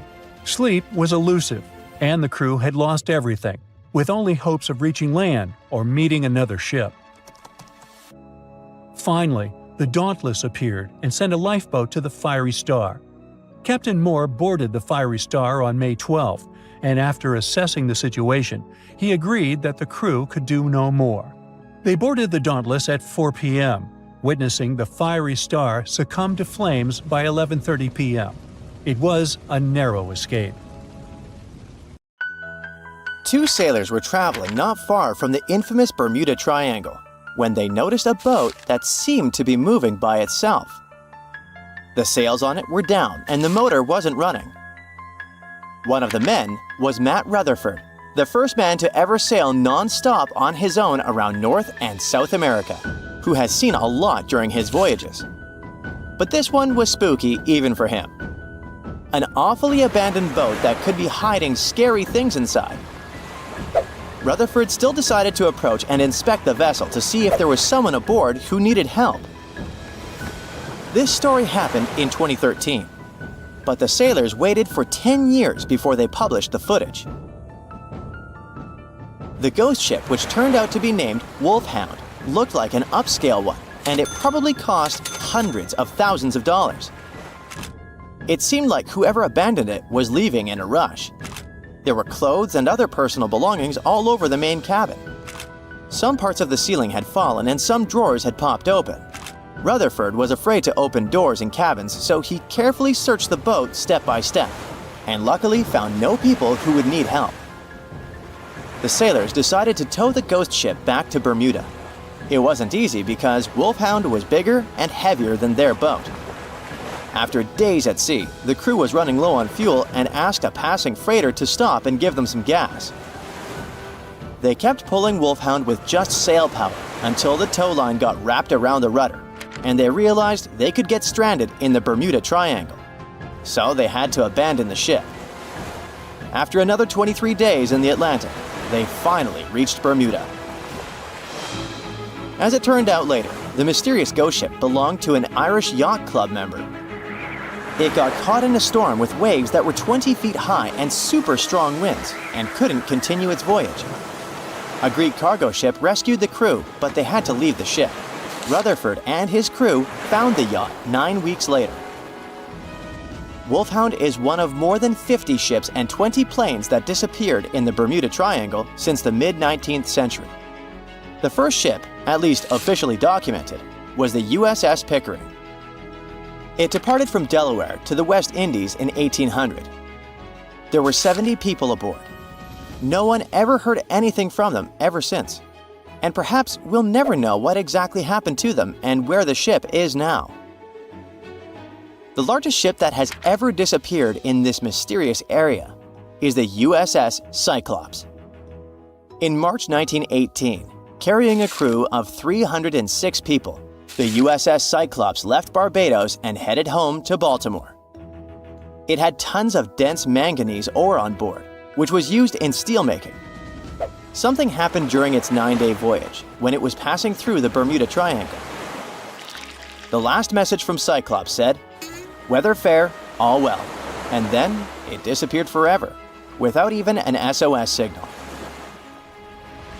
Another ship that the Bermuda Triangle supposedly took forever was the Cotopaxi in 1925. It was loaded with coal and had a crew of 32 people on board. Its trip was supposed to go from Charleston, South Carolina to Havana, Cuba, but something went wrong and the ship disappeared. Recently, scientists discovered that the Cotopaxi was lying at the bottom of the ocean about 35 miles from St. Augustine, Florida. Divers who like to go down to the wreck nicknamed this spot the Bear Wreck, but didn't realize they were exploring the remains of the Cotopaxi. One of them, Michael Barnett, was trying to identify the wreck for over 15 years. He carefully measured different parts of the shipwreck that survived underwater with his team. When they compared these measurements with old blueprints of the Cotopaxi, they saw that everything matched up perfectly. The size and position of the boilers were exactly as described in the blueprints. This helped them confirm that they had found the Cotopaxi, and it looks like there was nothing mysterious about its disappearance. It was a combo of bad maintenance, poor care, and rough weather. Many of the hatches used to access the cargo hold where the coal was stored were either broken or missing. This meant that if the ship ran into a storm, water would easily get into the cargo hold, and the ship would get unstable and sink. As the Cotopaxi sailed off the coast of Florida, it met a tropical storm. Just before it disappeared, it sent out a distress call. It was near St. Augustine, so all the puzzle pieces fell into one place. People have come up with all kinds of ideas to explain what might be happening in the Bermuda Triangle. The wildest one is that spaceships from other planets are taking these ships and planes away. Or maybe it has something to do with the lost city of Atlantis, a legendary underwater city. But there are also more rational explanations, such as the fact that this area often has wild and unpredictable weather, with sudden storms and water spouts. For hundreds and hundreds of years, sailors have told stories about giant rogue waves that seem to come out of nowhere in the open ocean. It sounded like a tale in the past, but in the last 20 years, satellites have spotted these freak waves, some of them reaching over 100 feet tall. Storms from the Gulf of Mexico can hit the Bermuda Triangle area and create such rough and unpredictable waves. Scientists built a model of the USS Cyclops and put it in a wave simulator. They say that even a rogue wave 50 feet tall would be enough to flip over that ship. It had a flat bottom and was less stable and more likely to tip. There are also lots of hills and deep valleys on the ocean floor, which can be dangerous if a ship isn't navigating carefully. Sometimes things can go wrong with engines, communication systems, or other equipment. If a plane or ship has a mechanical problem far from land, it can be really hard to get help quickly, especially if rescue teams are far away. The Bermuda Triangle also has magnetic anomalies, so in some parts of it, the compass might point in the wrong direction. And then there are human mistakes, like misjudging distances, making wrong turns, or not listening carefully to directions. This is what happened to Flight 19, a group of planes that went missing. The leader of the flight, Lieutenant Charles Taylor, decided to fly into bad weather without all the equipment they needed. He was also tired, so it was really hard for him to make good decisions. Disappearances in the Bermuda Triangle don't really happen more often than in other parts of the Atlantic Ocean, where a lot of ships and planes travel. They just attract more attention and talks. You still won't find the Bermuda Triangle on any map, and it doesn't have official borders. So we might never be able to solve its mystery because we can't be sure it even exists. But maybe we need to be worried about another Bermuda Triangle, the one up in space. This space triangle doesn't make things completely disappear, but it messes with the equipment on the spacecraft, causing glitches and makes things stop working for a while. The Bermuda Triangle of Space, which is more officially known as the South Atlantic Anomaly, is a unique area above the Earth that stretches over parts of South America and Africa, from Chile all the way to Zimbabwe. It sits right where a part of Earth's magnetic shield is weaker than usual. When a satellite passes through this area, thousands of high-energy particles, especially protons, hit every square inch of it every second. To keep satellites safe from this radiation, space agencies often put them in sleep mode when they pass through the SAA. The Hubble Space Telescope passes through the SAA about 10 times a day and spends about 15% of its time in sleep mode because of this anomaly. Even astronauts on the International Space Station, ISS, which also travels near this zone, have to be careful about radiation. Parts of the ISS, like the kitchen and sleeping areas, have extra shielding to protect them. Ah, cruise ships. Amazing views, exotic destinations. What more could you ask for? While cruising on a megaship is usually super safe, it's good to know some of the secret codes they use on board. One of the scariest things you might hear is Code Red. That means there's a virus running rampant on the ship, and they need to do a serious deep clean. Sick passengers are stuck in their cabins until further notice. But the only announcement that might give you chills is Operation Rising Star, which means a passenger has passed away. On a lighter note, Operation Bright Star, not to be confused with Brightside, refers to a less critical medical emergency. If you hear PVI, that stands for a public vomiting incident. Yep, you heard that right. Some cruise lines have their own versions of this and just yell Purell, Purell, Purell to get the crew moving. There are tons of codes to keep track of, and let's be real, it's hard to remember them all, especially if you're not cruising all the time. So, here's a quick tip. If there's a fire or other emergency, you'll hear a general alarm bell. That means 7 or more short blasts of the ship's whistle, followed by 1 long blast.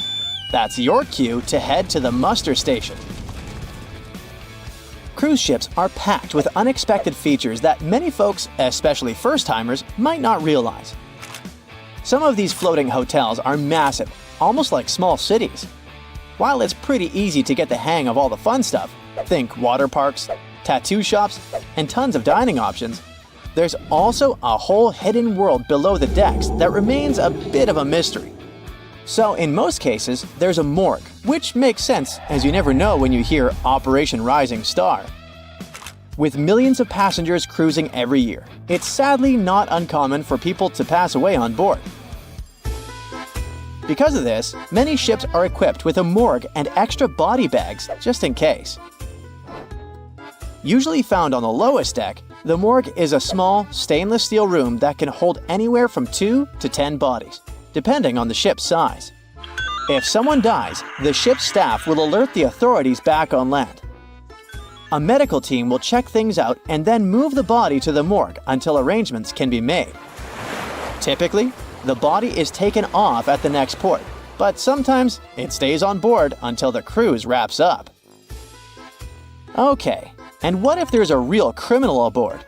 Spoiler alert, you won't find any police on a cruise ship, but most of them still have a small jail, often called the brig. If passengers get a bit too rowdy and breach the cruise line's rules, the security team might just lock them up for a while. Yeah, it's not an official jail, it's more like a detention center. Cruise ships are fantastic for socializing, but sometimes you just want a quiet spot to relax and recharge. Luckily, there are plenty of secret hideaways on even the biggest ships where you can find your peace and soak in the views. To start, aim for the forward or aft ends of the ship. These areas are usually less crowded. You'll find cozy deck chairs, hot tubs, and maybe even the space to yourself. Check out the ship's daily schedule to spot activity-free lounges. For instance, the observation lounge might be empty during certain hours, and many ship libraries are perfect for a peaceful nap. On Seabourn, try the aft pool and hot tubs on Deck 5 for serene ocean views. Carnival ships have hidden forward decks where you can enjoy captain-like vistas. Royal Caribbean's Oasis-class ships have a track area at the back where you can relax while watching joggers. Viking's Explorer's Lounge has a quiet second level that's often overlooked. Disney Magic and Wonder have a little-known lookout on Deck 7. While Silversea's Silver Origin features a stargazing platform perfect for night sky watching. Royal Caribbean's helipads and Carnival's Deck 5 Lanai hot tubs are also great gems for some sunshine and tranquility. Now, when you think of pirates, images of Captain Jack Sparrow likely come to mind. Sure, there was media hype around Somali pirates, but are they still a problem? Not exactly. But even so, passengers on cruise ships traveling through high-risk areas near the Horn of Africa can be briefed on what to do if pirates attack. To keep things safe, outdoor activities must be shut down after dark. Cabin lights are better to be dimmed, and passengers are normally told to stay inside their rooms if warned of a potential attack. Despite this, the risk to cruise ships remains low. There's never been a successful attack on one. Anyway, experts admit that it's quite challenging to identify threats in these vast waters. While small pirate boats might be faster, larger cruise ships can usually outrun them and have structural features that resist boarding attempts. Measures like razor wire and fire hoses are among the defenses cruise lines employ to keep passengers safe. Though cruise lines stay tight-lipped about their specific strategies, ensuring passenger safety remains their top priority.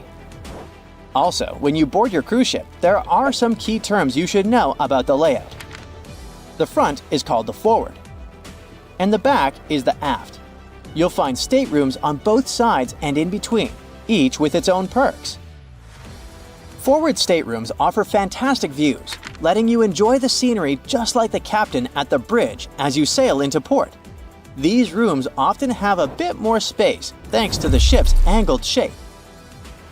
However, keep in mind that they experience more motion from winds and waves, which some cruisers love.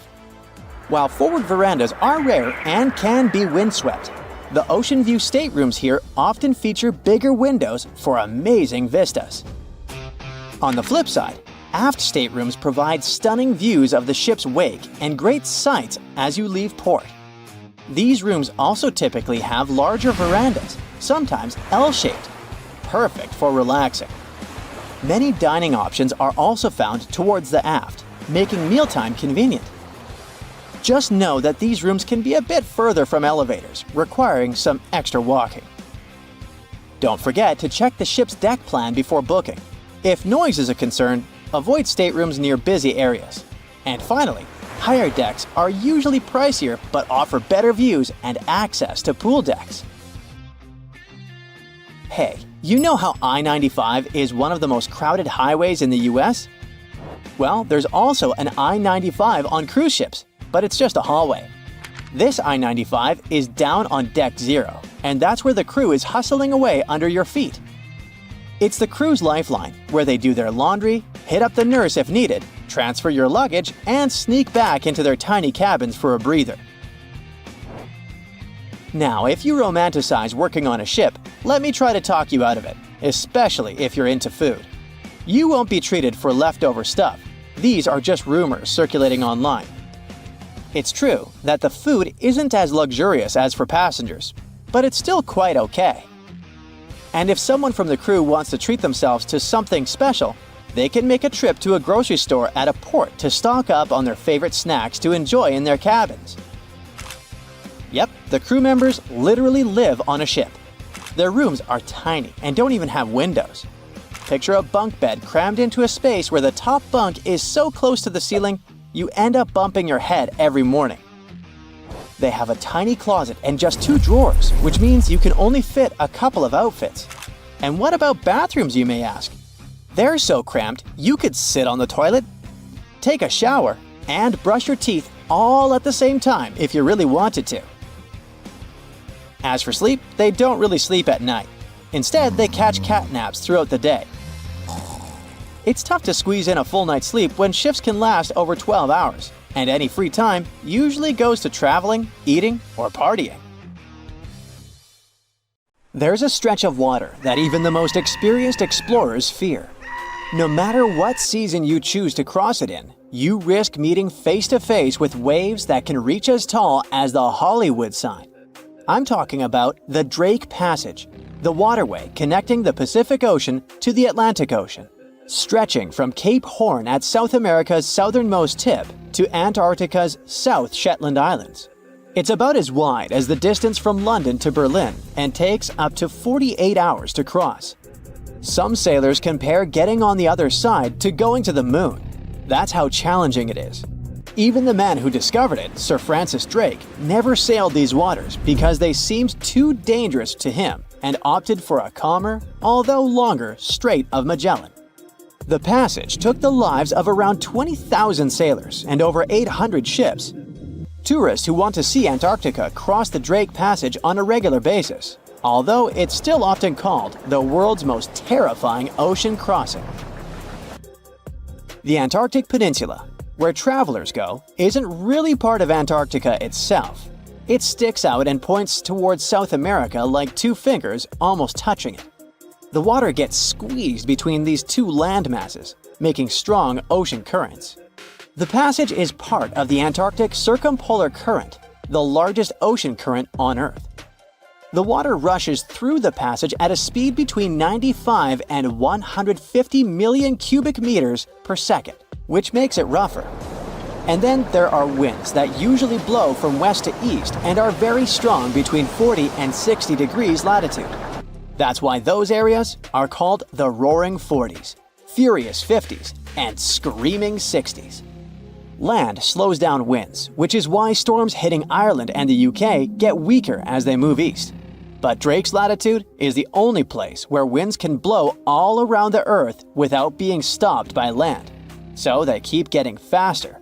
These strong winds turn into huge waves that can hit ships really hard, normally around 13 to 16 feet tall. They're much higher than waves in the Atlantic.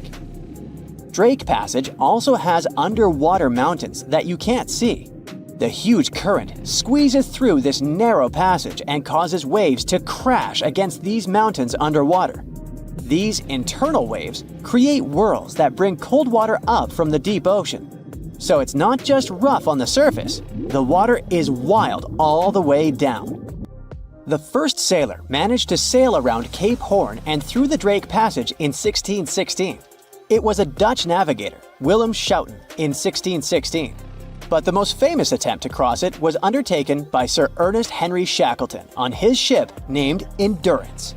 He and 27 of his men set off from South Georgia, aiming to reach Vassal Bay in Antarctica. But things didn't go as planned. On January 19, 1915, their ship got stuck in the ice. and by October, it began to sink.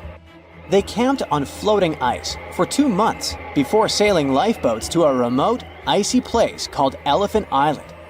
Shackleton and 5 men made a risky journey to South Georgia to get help. It took them 15 days to cross Drake Passage with hurricane winds. Finally, they arrived safely and organized a rescue for the rest of their crew. Scientists found the shipwreck of Endurance only in 2022, 10,000 feet below the water. In December of 2019, 6 fearless athletes decided to cross the Drake Passage by rowing a boat for the first time in history. It took them 12 days of non-stop rowing with a 90-minute rotation of rowers. They managed to do it, and it was probably the hardest possible way to cross the passage. The athletes mentioned it was cold, wet, and dirty, and the waves hit them like walls. The weather in the Drake Passage changes a lot, but ship captains can always see it coming and change their path. They will move the departure time to have a safety margin and not to get stuck in the middle of the passage in the worst possible conditions. Sometimes, the journey will be smooth and calm, and they call it Drake Lake. Other times, people on the ship will feel rough waves, which is called Drake Shake. Some experienced captains who often cross the passage say that the Drake Lake effect happens once in every 10 crossings, and they see the Drake Shake once or twice in every 10 journeys. A schooner or a kayak will probably not survive the journey among giant waves, but modest vessels and cruise ships have sturdy hulls and advanced stabilizing mechanisms. So, the journey isn't that dangerous anymore, but still, it's quite an adventure, especially if you're seasick. If you don't feel like risking it but want to travel from the Pacific Ocean to the Atlantic Ocean by water the fast way, the Panama Canal is waiting for you. People first started thinking about making a water path across Panama in the 16th century. Back then, a Spanish explorer found out that only a thin piece of land separated the 2 oceans. But it seemed impossible to build it because of the mountains and thick jungle, so the idea had to wait a couple of centuries. Finally, in 1880, France, led by the man who built the Suez Canal in Egypt, tried to make the canal. But the people who started the construction soon found out it was much harder than it looked on a map. The land in Panama was one of the toughest and most dangerous places to dig a big waterway. Workers had to literally move huge mountains in a jungle full of snakes, where it was really hot and rainy. During the wet season, heavy rain turned rivers into wild rapids and soaked the workers. Sometimes, they didn't see the sun for 2 weeks, and their clothes stayed wet all the time. Big rocks were falling, and tiny mosquitoes that carried malaria made people very sick. And then, an earthquake happened on top of everything. They were losing thousands of people. That's why France decided to abandon the project after 7 years. Then, the United States bought the French assets in the canal zone and finished it by 1914. It cost the US around $375 million. The 50-mile-long passage of water saves ships traveling between New York and San Francisco 7,872 miles. Around 14,000 ships use it every year and pay around $1.8 million in tolls. So it looks like it all paid off. Another challenging waterway in this part of the world is the Amazon River. It's around 4,300 miles long and flows through 3 countries with over 30 million people living in its basin. But there isn't a single bridge across it. The river has many marshes and soft soils, so engineers would need to build very long bridges and very deep foundations, which costs a lot of money. Building bridges over deep water is tough, but in other places in the world, engineers can use things like floating platforms to help. The river's path and water levels change a lot during the year. During the dry season from June to November, the river is usually 2 to 6 miles wide. But in the wet season from December to April, the river can become as wide as 30 miles. And the water level can rise by 50 feet. That's why they can't build floating bridges or pontoons. The riverbanks are made of soft dirt that moves and erodes with the seasons, and it makes things even harder. It would have to be an absolutely unique project to overcome all these challenges. Luckily, there's no pressing need for a bridge across the Amazon right now. The river mostly goes through areas that are sparsely populated, so there aren't so many major roads to be connected by bridges. There's a ship drifting somewhere in the ocean without a crew. The last time someone saw it was over 50 years ago. Its story reminds of that of the Flying Dutchman, a ship that's bound to sail forever and bring disaster to whoever sees it at sea. At least the legend says so. Unlike the Flying Dutchman, the SS Bay Chimo was definitely real and built for a German company in Hamburg and began as an ordinary cargo ship. It was trading supplies between Hamburg and Sweden in the Baltic Sea starting from 1914. It had a strong steam engine and a hull made of steel. A few years later, it became British property. Then, in the 1920s, a Canadian company purchased it for around $18,000, a huge amount of money back then. The new owner, the Hudson's Bay Company, was actively using the ship for several years. They would often send it on voyages from its home port in Scotland to Siberia, Alaska, the Yukon, and the Northwest Territories. It also passed through the Panama Canal and even the Suez Canal, with fur pelts for sale on board. Sometimes it would also transport passengers. It had completed 9 successful voyages before this strip of good luck came to an end. Starting from the 1930s, SS Bay Chimo would have trouble with ice and storms. When it first got trapped in ice in October of 1931, some of the crew managed to escape to Alaska. 15 of 22 sailors decided to stay with their vessel and try to save it. They had furs and other valuable cargo worth around $58,000 aboard. The company sent them supplies to survive the winter. They set camp near the ship out of the hatches, tarpaulins, and other materials, and offloaded the cargo. At the end of November, a blizzard rushed through the area, and it seemed like it had taken the ship with it. The ice platform had survived, but the ship broke free. Some of the crew members were sure it had sunk. But soon after, they heard from one of the locals who had spotted their ship around 45 miles away from their camp. The crew moved on with their lives, and the ship started its journey as a runaway vessel. People would spot SS Bay Chimo once a year or so, all the way until 1965. It was mostly spotted off the coast of Alaska. A man going to Nome with his sled dog, along with prospectors, explorers, and treasure hunters, all claimed to have seen SS Bay Chimo. Someone tried to board it and take it to port, but ended up stranded on it for days because of horrible weather. Others got luckier and managed to take a whaleboat, some furniture, and other valuables from the vessel. Those who got close to the ship saw that it was damaged and missing the propeller. Still, it stayed afloat without a crew for at least 38 years and became the longest sailing ghost ship in history. In 2006, the Alaskan authorities started a project to solve the mystery of this ghost ship of the Arctic and finally find SS Bay Chimo, either still above or below the water. So far, the project has not been a success. SS Bay Chimo remains one of the estimated 4,000 ships that have disappeared off Alaskan shores. If the legend of the 17th century isn't lying, this ghost ship could be sailing somewhere along the Flying Dutchman. It belonged to the Dutch East India Company. Its captain managed to do the impossible for that time and sailed from Holland to Indonesia in only 3 months. They said he was flying over the sea, and some evil tongues explained that he had made a deal with evil forces to achieve that. Once the ship was sailing back home, its captain and crew disappeared without a trace. There are many versions of what happened to it. One of the first ones said it had tried to enter port at the Cape of Good Hope, got in a terrible storm, and sank as there was no captain to save it. Another legend says the captain had refused to obey the skies to let the ship sink during the storm.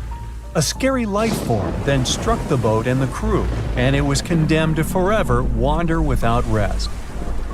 Many sailors claim to have spotted the Wandering Dutchman. The Duke of York, who was to become King of England, mentioned having seen it in Australian waters. Right after spotting the ship, the man who saw it first fell from the top of the mast and didn't survive. There were more encounters with this legendary ship up to the middle of the 20th century. Ships would nearly collide with it as the Flying Dutchman jumped out of the blue.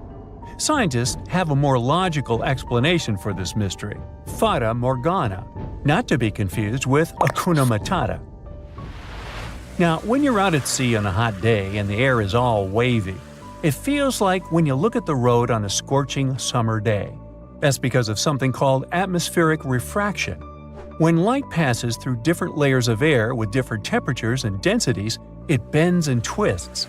Sometimes, under certain conditions, this bending of light can create really bizarre optical illusions over the ocean, like sightings of the Flying Dutchman. The Fata Morgana phenomenon can make distant objects appear distorted, stretched, or even lifted above the horizon. So you can see a ship far away, but because of the way the light is bending, it will look like it's floating above the water or even disappearing and reappearing. A Fata Morgana is most commonly seen in polar regions, especially over large sheets of ice that have a uniform low temperature. But you can see it anywhere, even in deserts and over lakes on hot days. The first stories about ghost ships go all the way back to ancient Greek and Roman mythology. One of the most famous ghost ships in history is the Mary Celeste. This brigantine was traveling from New York City to Genoa and was fully stocked with provisions, but missing a crew when it was discovered in the Atlantic Ocean in 1872. The crew's personal belongings were also there, completely undisturbed. The final entry in their log was made 10 days earlier. We still don't know what happened to its crew, and the ship has inspired many spooky stories and legends. The Lady Lovibond was another legendary schooner that is believed to have been wrecked off the coast of Kent in the middle of the 18th century. The story tells that the ship's captain, Simon Reed, had just got married and took his bride on board for a celebratory cruise, despite the superstition that it could bring bad luck. They were on their way to Portugal when the first mate, who is also in love with the captain's new wife, went mad because of jealousy, attacked another crew member, and then took over the wheel and steered the ship straight into the dreaded Goodwin Sands. No one aboard survived, and the schooner is said to reappear as a ghost vessel every 50 years. In present times, many vessels become abandoned and turned into ghost ships intentionally. There are thousands of them floating in U.S. rivers, lakes, channels, and coastal waters. Some people lose their boats in storms and other extreme weather. Others have to abandon their boats because maintaining them can cost 10% of the boat's price. Plus, docking a vessel can add up to several $1,000s every year. Most boats have been made of fiberglass, so an owner can't just recycle them as scrap metal. So, once they want to get rid of it, they often tie it to a dock and sneak away, or leave it floating far away from the shore, or just try to sink it. When ghost ships sink in shallow waters, they can cause damage to coral reefs, mangroves, marshlands, oyster habitats, and wetlands. Plus, they can collide with unsuspecting regular ships and cause real trouble. So, don't do that. Enough said. What is a boat doing in the middle of a desert? You would expect to find a seagoing vessel closer to shore. This is the question archaeologists had been asking for decades. In 1988, there was a storm near one of the most important archaeological sites in ancient Egypt. A wooden structure emerged from the sand. It was hollowed out by termites. Scientists were determined to solve its mystery. In 2000, they began excavating the site near Abydos, Ubidos. An American team of experts soon discovered a boat that was 70 feet long, and it wasn't alone. In total, there were 14 boats neatly resting next to each other. It was impossible to completely dig out the boats because of their poor condition. Luckily, the wood was preserved enough to get a sample. Analyses revealed that the boats were around 5,000 years old, the oldest fleet in human history to this date. The time of their construction predates the pyramids at Giza by half a millennium. Each ship of the fleet rested in a vault that matched its dimensions. The room was roughly a third of the size of a tennis court. It had mud brick walls that featured more than 120 drawings of boats. Ancient Egyptians incised them on whitewashed walls that were excellently preserved. Scientists have known about these mysterious chambers for well over a century. 1901, 1902. A British archaeologist, Arthur Weigel, stumbled upon a strange structure west of the River Nile. His team caught a glimpse of the interior walls. Sadly, a section of the roof collapsed, so they had to call off further exploration. Researchers abandoned the site, but its location remained on the maps. The boat's position first led scientists to think that they rested on a bank of the mighty Nile. But there was a problem with this theory. Today, the river flows almost 7 miles west of Abydos. Further studies of the surrounding terrain showed the Nile didn't change its course throughout history. Also, if the boats floated near a dock, they would be in unstable positions. The 14 vessels at Abydos were perfectly parallel to each other. There was only one conclusion possible. Someone had deliberately placed them like that. They must have gone through a lot of effort. Each boat had enough room for up to 30 rowers. These vessels could really float. They weren't models, but scholars still don't know if they actually sailed any body of water in ancient Egypt. This doesn't diminish the importance of the find. Previously, archaeologists found only small-scale models. In King Tut's tomb alone, there were 35 boat models. For a long time, these figurines were the only clues as to how ancient Egyptian vessels looked like. The boat's design confirms that they were the real deal. They are the earliest surviving examples of something called built boats. Ancient people constructed primitive vessels by hollowing out large tree trunks. The alternative was reed that was tied together to form a raft. The boats at Abydos had planks tied together. This was a major breakthrough in shipbuilding. During their lifetime, the boats must have seemed impressive. Timber was a valuable commodity at the time. There was no wood in the desert. Cedar had to be imported from Lebanon. The only person who could afford such luxury was the pharaoh. Studying the area around the ancient fleet provided more answers. Scientists discovered a mud brick structure where Egyptians worshipped the pharaoh.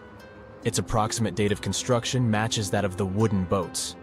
The same bricks out of which this building was made were used to encase the fleet. At the time of their construction, the rooms they were stored in had a ceiling.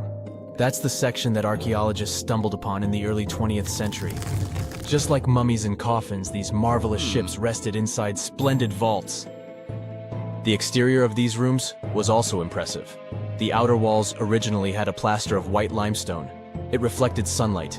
In the desert sun, the structure housing the boats must have shone from miles away. Ancient Egyptian builders used the same technique to cover the pyramids 500 years later. Today, their surface looks jagged, but it wasn't always like this. When they were constructed, the pyramids had a top layer of fine white limestone. Their surface was smooth and it gleamed in the sunlight. Instead of stairs, the outer layer of the pyramids was more of a sleek ramp. Archaeologists were left with one final question. Which pharaoh owned the fleet? The answer lay just a mile from the site. This is where the tomb of a pharaoh from the 5th dynasty rested, King Senwosret III. Its time and style of construction matched the ones of the chambers with boats. The very end of his rule might explain how the boats ended up in the middle of the desert. The pharaoh probably passed away in northern Egypt. Then his body was transported down the Nile to Abydos in a marvelous procession of decorated boats. The vessels were later lowered to chambers near the final resting place of their owner. This had a symbolic meaning. In the ancient Egyptians' belief system, ships played a key role. Their supreme deity was Ra. He traveled through the sky during the day in the form of the sun. At nighttime, he sailed through the netherworld in a solar boat. The pharaoh identified himself with Ra. That's why he needed boats in the afterlife. That was the only way to regenerate himself. Just as the sun rises every day above the horizon. This belief existed for thousands of years. The more famous Pharaoh Khufu also had a ship. Scientists found it in 1954 next to his pyramid at Giza. It is some 4 centuries younger than the fleet at Abydos, but Khufu's ship was almost 2 times longer. The Great Pyramid of Giza and King Tut's tomb are some of the most famous archaeological finds in Egypt. But there are many more secrets hiding beneath the endless sands of the Sahara Desert. Recently, 2020, archaeologists found a lost city there. They have labeled it as the most important discovery since King Tut's tomb, 1922. The city of Aten is some 3,000 years old. Historians hope it will give them a unique insight into the everyday life of ancient Egyptians. The famous archaeologist and Egyptologist Zahi Hawass proclaimed the site a lost golden city. Aten sits some 300 miles south of Egypt's capital, Cairo. It is close to the famous Valley of the Kings. Archaeologists first found sections of mud brick walls that spread out in all directions. They discovered complete rooms with tools of everyday life inside. The research team unearthed a bakery, a residential neighborhood, and an administrative district. They all date back to the time when the Egyptian civilization was the wealthiest in its long history. They were also the first to make objects from iron. In 1911, scientists found a set of iron beads near a village in Lower Egypt, El Girza. These are the earliest known iron artifacts. The discovery is literally out of this world. Ancient people made them by beating into shape a piece of a meteorite. The 9 beads were once part of an ornate necklace. They are now blackened and corroded, which is perfectly normal for a piece of jewelry that is over 5,000 years old. They consist of an iron-nickel alloy. Researchers were impressed by the skill of ancient jewelers who processed the beads. Their craftsmanship is more impressive when you think that they didn't know the stellar origins of the material. The Great Pyramid of Giza also has a remarkable feature. An international research group investigated the electromagnetic response of the structure to radio waves. They found that the pyramid has the ability to concentrate electromagnetic energy inside it. This occurred inside its chambers as well as under the pyramid's base. It contains an underground, unfinished chamber. It seems that the electromagnetic response is connected with the properties of limestone, the Great Pyramid's main building material. The research results might have a practical application. The way solar cells and nanosensors function could be improved by this remarkable find. If I asked you to name the most famous shipwreck of all time, you'd go with the Titanic, right? The Atlantic Ocean, the hope for new life, heartbreaking love stories. It had it all to become a blockbuster. But I guess you've never heard of SS Princess Alice that submerged in the sewage of the River Thames, taking between 600 and 700 lives with it. Life in 19th century Victorian London wasn't easy, especially for working class folks. Affordable public transport and bank holidays made it a bit easier. The people could escape to the coast on a train or pleasure boat, even if it was just for a day. Sheerness on the Isle of Sheppey in Kent started as a fort under Henry VIII and then grew into a bustling town with a dockyard. When they added a railway station in 1863, it became a prime destination for day trippers and holidaymakers. Seaside promenades, charming piers, and a whole bunch of fun stuff to do by the sea. It had it all. A bit inland along the River Thames, you had the Rocherville Gardens. These gardens had archery lawns, bowls, mazes, lakes, cliff walks, and even a floral bazaar. Plus, there was an aviary, a bear pit, and a skeleton of a lost whale that had taken a wrong turn in the Thames. Londoners of the late 19th century could hop on a train or cruise along the Thames by boat, and both options were pretty popular. But on the 3rd of September, 1878, way more people than usual opted for the boat. They chose it over the railroad after a passenger train had collided with goods wagons in Kent, taking the lives of 5 people. The river felt like a safer way to go. One of the ships available for the trip was the SS Princess Alice. The paddle steamer was first launched in 1865 on the west coast of Scotland. Its original name was the Bute, and it was used as a ferry for the passengers of the Wemyss Bay Railway Company. A couple of years later, it was sold and renamed after Queen Victoria's 3rd child. Then, it was sold again and got the nickname the Shah's Boat, as it transported the Shah of Persia up the Thames to Greenwich in 1873. The ship had gone through several alterations in its lifetime. It got new boilers and watertight bulkheads. The Board of Trade had inspected it and marked it safe. In the year of its final voyage, it was officially allowed to carry up to 936 passengers between London and Gravesend in calm water. On the day of the tragedy, Princess Alice was on what was called a moonlight trip downstream from Swan Pier near London Bridge to Sheerness, Kent and back. The trip wasn't expensive, so most of the passengers were from the working class. There was also a musical band aboard to keep the spirits up. The 3rd of September was a bright day, and many families were happy they could catch some final summer sun rays and enjoy fresh sea air. The then owner of the ship, the London Steamboat Company, had several vessels working on the route. The passengers were free to hop on and off different ships. At around 6:30 p.m., after a beautiful day in the open, the SS Princess Alice headed back to Swan Pier. No one kept official lists of passengers, so we'll never know exactly how many people were on board that evening. But they say the steamer was close to its full capacity.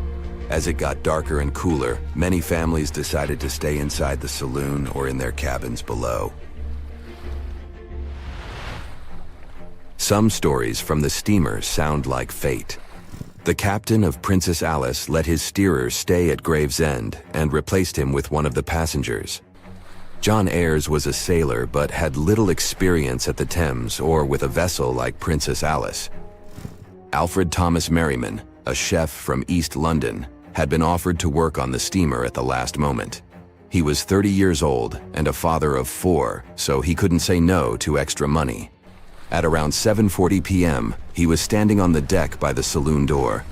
By that time, Princess Alice had passed Tripcock Point and entered Galleon's Reach. The passengers could see the North Woolwich Pier in the distance. Many of them planned to disembark at that stop. And that's when Merriman noticed a huge ship carrying coal. It was Bywell Castle. This vessel normally carried coal to Africa, but it had just been repainted at a dry dock.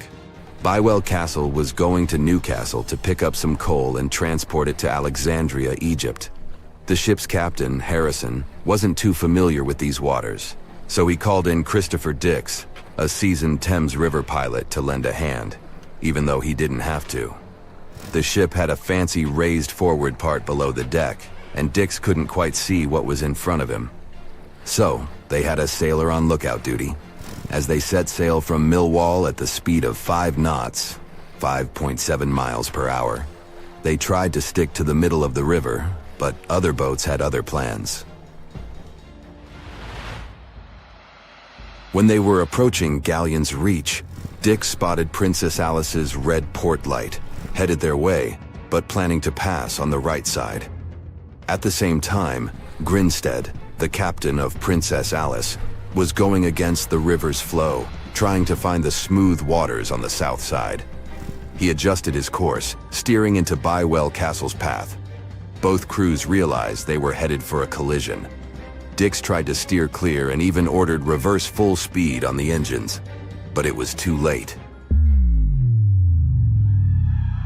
The Bywell Castle collided head-on with the Princess Alice, which was much smaller, weighing less than a third of the 890-ton coal-carrying collier.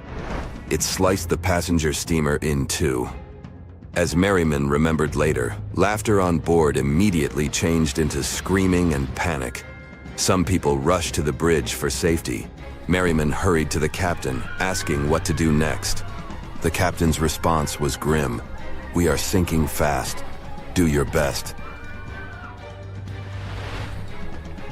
The ends of the steamer went high into the air, and the middle just sank, taking passengers with it.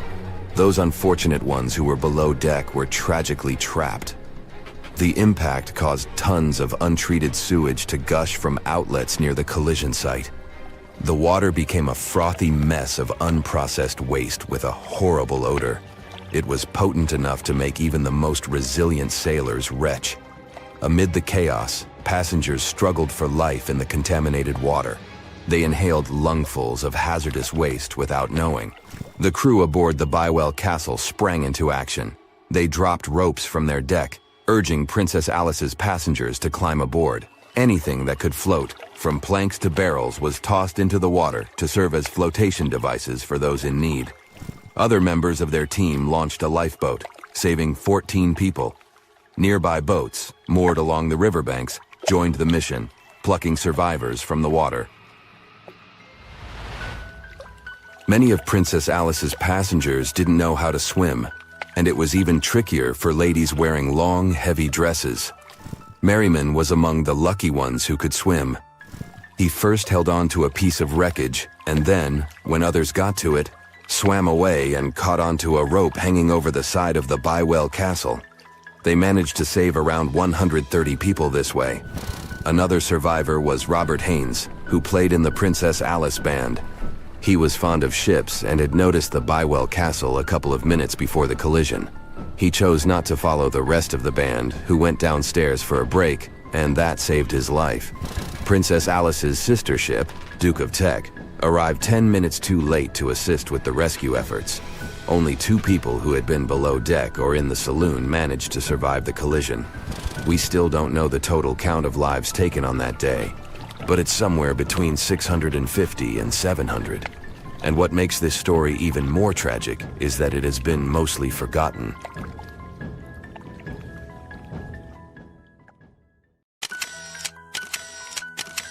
At the beginning of the 20th century, somewhere off the coast of West Africa, a German steamship was leaving the port.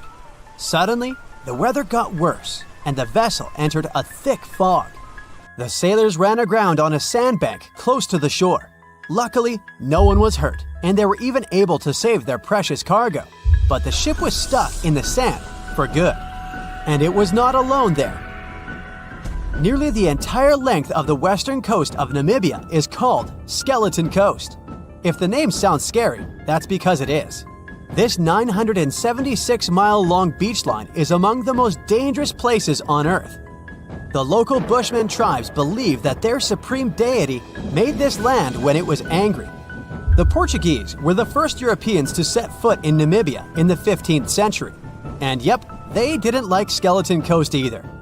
Portuguese explorers thought this land presented the gates to the underworld. This is the place where the Namib Desert meets the Atlantic Ocean. It might be dangerous, but it's actually beautiful. Plus, it's a UNESCO World Heritage Site.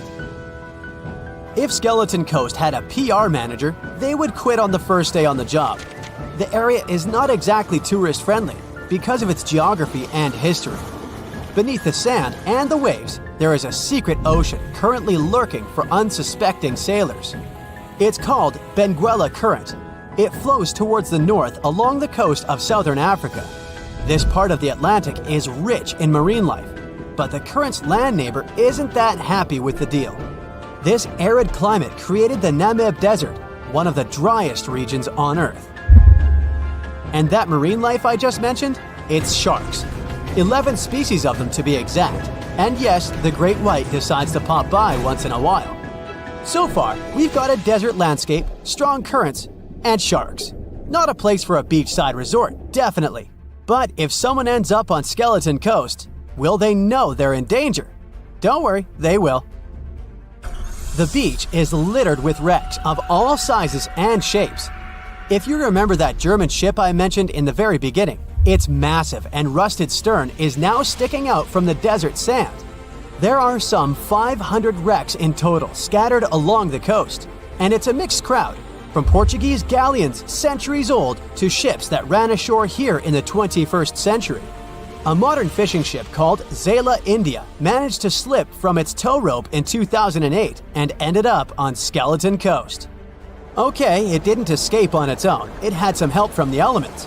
But it's better to be a tourist attraction on a beach than to be broken up for scrap. That's where the trawler was originally going, poor thing. Skeleton Coast's most famous inhabitant, to call it such a place, is the wreck of the Dunedin Star. The British cargo liner ran aground here in 1942. The massive rescue operation that followed reveals why it's so dangerous for sailors to end up here. The rescuers managed to save all of the crew and passengers, but at a heavy price. An aircraft and a tugboat were lost in the process. It took the last of the rescuers a full 2 months to return home to Cape Town. Why, you might wonder? One look at the map of the region reveals the reason. It's an endless sea of yellow, which is the sand. There are so few roads here, so Skeleton Coast is hard to reach by land. There are also legal obstacles. You need a special permit to drive into the area. But the skeletons in the name of the area don't only refer to ships, they also stand for animal bones. Most of these belong to whales and seals. Many animals have adapted to the area, so lions and hyenas roam the coastline in search of a meal. Yeah, now there are hungry lions as well, as if those sharks weren't enough. Other animals with a temporary residence on Skeleton Coast include elephants, cheetahs, leopards, and giraffes. In 1971, the Namibian authorities established a national park here, but except for surfers, after an adrenaline rush, they don't get many visitors. You can understand why. The Namib Desert is the oldest desert in the world, and it's not very tourist-friendly either. Those who travel to the region should pack sunscreen and a warm winter jacket. A weird combo, right? Well, not so much when you think that during the day, temperatures soar over 110 degrees Fahrenheit. At night, the air temperature drops below freezing. What a climate roller coaster! And that's not the final danger. Yep, there's more. Remember how that German ship got lost in thick fog? Yeah, it wasn't a one-off event. Because of the region's climate, fog shows up frequently. Sailors should cover their ears now, but this fog is actually good for wildlife. This is their only source of water in the Namib Desert. Reptiles and mammals have adapted to the harsh climate. They use as little water as possible. Shifting sands, thick fog, strong currents, lions, and sharks. Not the stuff you would put in a tourist booklet, but Skeleton Coast isn't the only beach on Earth you wouldn't want to spend your vacation on. I will take you to Cape Tribulation in Australia. The area covers some 48 square miles in the northwestern part of the continent. And no, the area is not as dry as Skeleton Coast. It's part of the Daintree rainforest. You could say that here, it is the rainforest, not the desert that meets the ocean. The beach at Cape Tribulation is straight from a postcard. But looks can be deceiving. Australia? Probably sharks. No, crocodiles are out here to get you if you decide to go for a dip in the sea. There are saltwater crocodiles that the locals call salties. Well, that's a cute nickname for such a dangerous reptile. And it's not just them. The wildlife seems to have a beef with visitors. From October to June, the waters around Cape Tribulation are full of box jellyfish. Their venom affects the human cardiovascular system. When touched by a jellyfish out at sea, swimmers won't have enough time to reach land for help. Vinegar helps neutralize the sting, so you might want to keep a spare bottle in your luggage.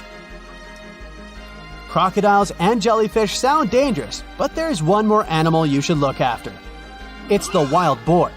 It might sound funny, but you won't laugh when you're being chased by one of these across the beach. 21 million wild boars live in Australia.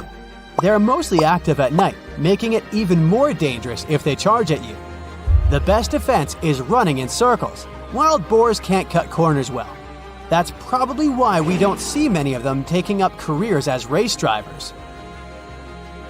Cape Tribulation has one last danger installed for you, and it's not an animal. Out here, even the trees are plotting against visitors. The stinging tree got its name for a reason. If you try to pick one of its beautiful red berries, it'll fight back. Its prickles are like tiny glass shards. The less than pleasant effect on your skin will last for a month. Then there is this wait a while bush. Who keeps naming them like this? This long vine has spikes that grab hold and just don't let go. They are so strong they can pull a human off a horse. You'll have to wait for someone to come by and save you from this thorny grabber. If you are about to cross this Australian beach from the vacation list, hold on for a second. Tourism is booming here. The local authorities have restricted access to all of the danger zones. Visitors go swimming in dreamy water holes that are surrounded by lush vegetation. There are even ropes to swing from. Now, that's a beach you can finally relax on. Strange things occur in the cold waters of Antarctica. One of these things happened to a ship called Jenny. It was a small schooner whose history began in 1822. The boat and its crew set sail and disappeared a year later. For 18 years, the ship was considered sunk. People forgot about it, but in 1840, the vessel reminded the world of itself. That year, the whaling ship Hope sailed through the Drake Channel in Antarctica. The crew members noticed a ship among icebergs. It was the schooner Jenny.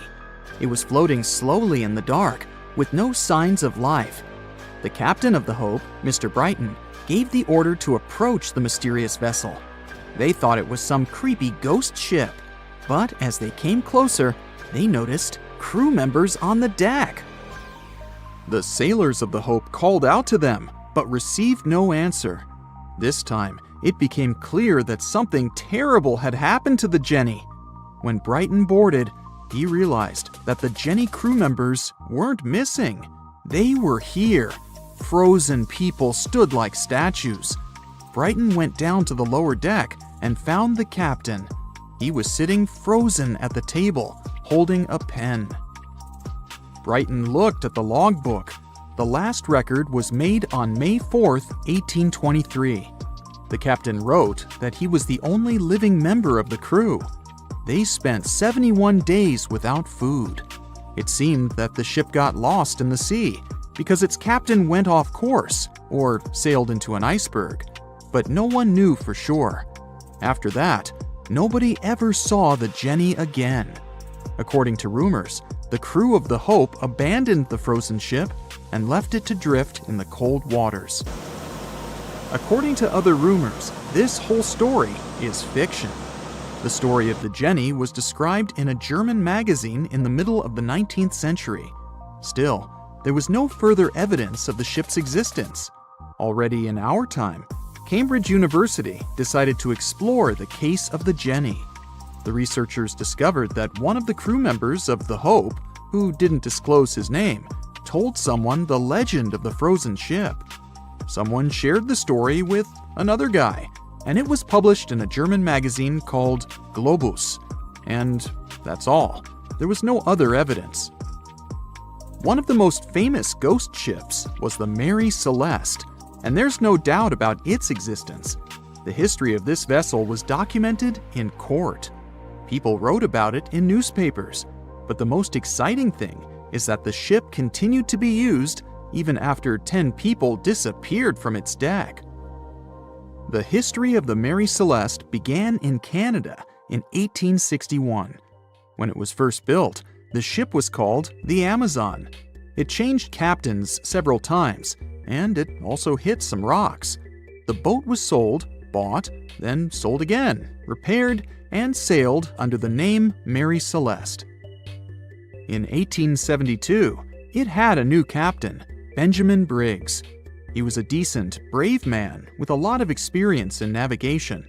He had a beloved wife, a daughter, and a son. When he went on his last voyage, he took his wife and daughter with him, and his son stayed in America. In November of 1872, the Mary Celeste sailed from the port in New York with 10 people on board and disappeared. 8 days later, another ship, the Dei Gratia, also left New York and followed the same route.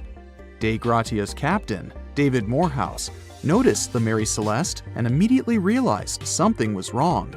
The ship was moving too freely, as if no one was controlling it. The captain tried to contact the crew members, but no one answered him. Then, together with other sailors, he climbed aboard the Mary Celeste. The ship was in good condition. There was no damage. The hold was slightly filled with water, but it could be easily pumped out. Everything seemed fine, but one lifeboat was missing. The crew members' valuables were in their cabins. The cargo was in the hold. The supplies of water and food were untouched. Judging by the records in the logbook, the ship was caught in a storm, but it was not too strong. Other ships also sailed through this storm, but nothing bad happened to them. The last record was dated November 25th, and it claimed that everything was fine. The sails of the Mary Celeste were slightly damaged, but perhaps it happened after the crew had disappeared.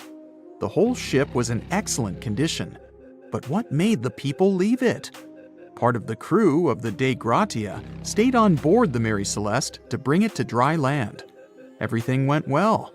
They delivered the ship to the closest port. Next, the captain of the Dei Gratia appeared before the court and told about what had happened. However, the prosecutor and the judge didn't want to believe in the story of the Mary Celeste. They were sure the captain got rid of the ship's crew to get money for its cargo.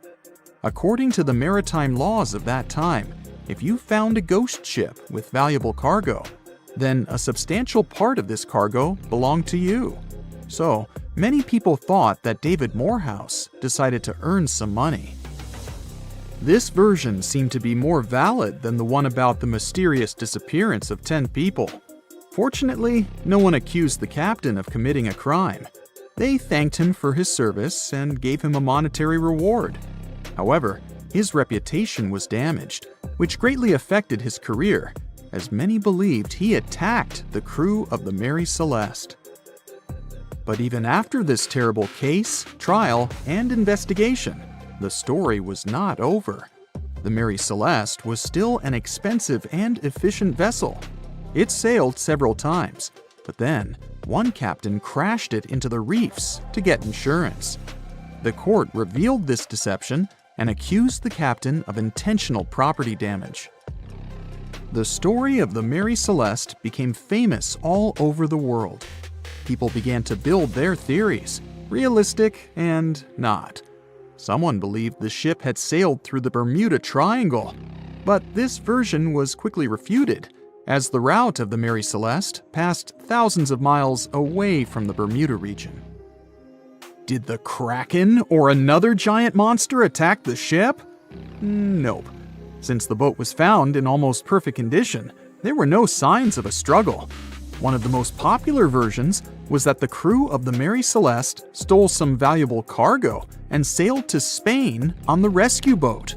However, those who knew Captain Benjamin Briggs said he was a good, honest man. Besides, he had a son in New York, and Briggs would never leave him. A more thorough investigation revealed that a series of accidental circumstances could have caused the disappearance of the ship's crew. Before its last voyage, the vessel delivered coal. Perhaps the pump intended for pumping water got clogged with coal after that, and when the ship got into a storm, the hold filled with water and the pump broke. The captain couldn't understand the amount of water because numerous barrels in the cargo hold blocked the view. Benjamin Briggs assumed it was dangerous to stay on the ship during a storm, so he evacuated with the passengers on a lifeboat. Perhaps they were close to land and decided to sail there, but the storm intensified and overturned the boat. Also, one record in the log journal said that the chronometer was faulty. It was a device that helped to determine your location at sea using longitude. Briggs got lost and didn't know which way to sail. The storm was strong, and he couldn't determine whether the ship would sink. Perhaps Briggs decided to leave the ship in a rescue boat when he saw the coast of the Azores. The uniqueness of this ghost ship case is that, unlike many others, you can investigate it yourself. There's a lot of information about the Mary Celeste on the internet. There are documentaries and research articles. Perhaps you'll be able to notice something that others haven't seen and solve the mystery of the disappearance of 10 people. The movie Jaws came out in 1975, and since then, people have been terrified of sharks. Some people fear seeing a great white's head come out of their showers, not to mention the fear of running into one at your local pool. Of course, none of this is actually possible, but some other scary shark stuff is. Like, yes, sharks can attack boats. They probably won't sink one. It depends on the size of the shark and the size of the boat. Today, we're diving deep into the facts and myths about the sea's biggest predator. It was the year 1953. On a typical July morning, two fishers set out on their daily lobster harvest. They took their white-hulled dory out to sea off the coast of Cape Breton Island in Nova Scotia, Canada. Since it was the lobster season, the sea was dotted with several dories spread out across the water. But that day, something strange happened. As soon as they put the dory at sea, they noticed a large dorsal fin chasing after their boat.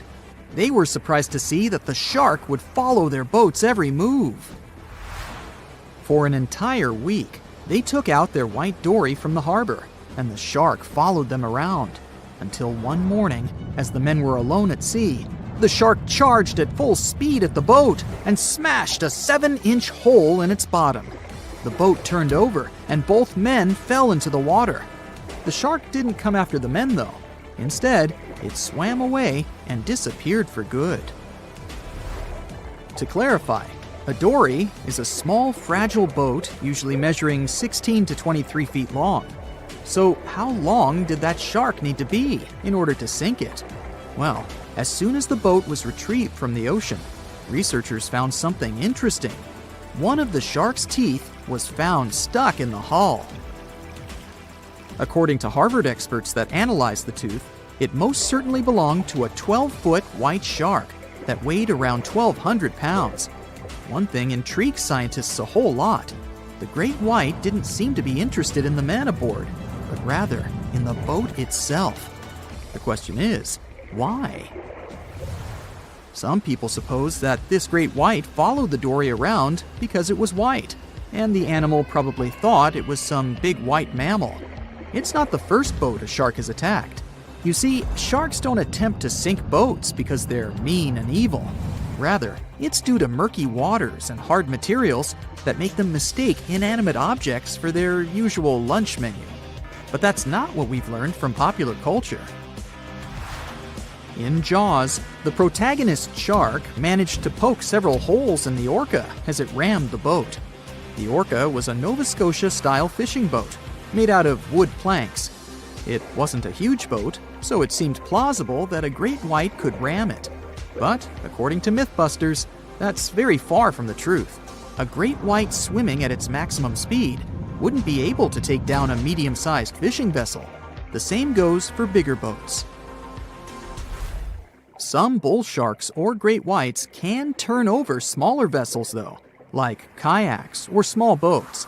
If this happens, it's most likely because they think it's a sea mammal and nudge it before taking the first bite. No scientist can say for sure why they do this, only that it's usually a misunderstanding on behalf of the animal.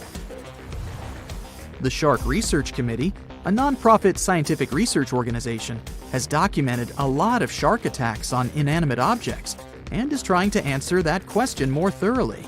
So far, they've observed several attacks on objects such as crab trap buoys and inflatable float bags. The website has also registered 2 famous attacks on boats.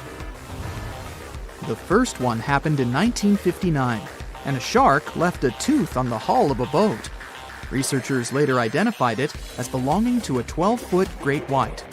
The report of the other attack, which happened in 1989, claims that a boat was circled by a great white before the animal swam at the vessel at full speed and hit the boat several times. Of course, those who suffer the most from shark attacks and encounters aren't boats, it's surfers. As far as we know, surfers look like giant wobbly seals from the shark's perspective. According to the Shark Research Committee, there have been 41 confirmed shark attacks on surfers on the west coast of North America over the course of the last century. So, should we be so afraid of sharks after all?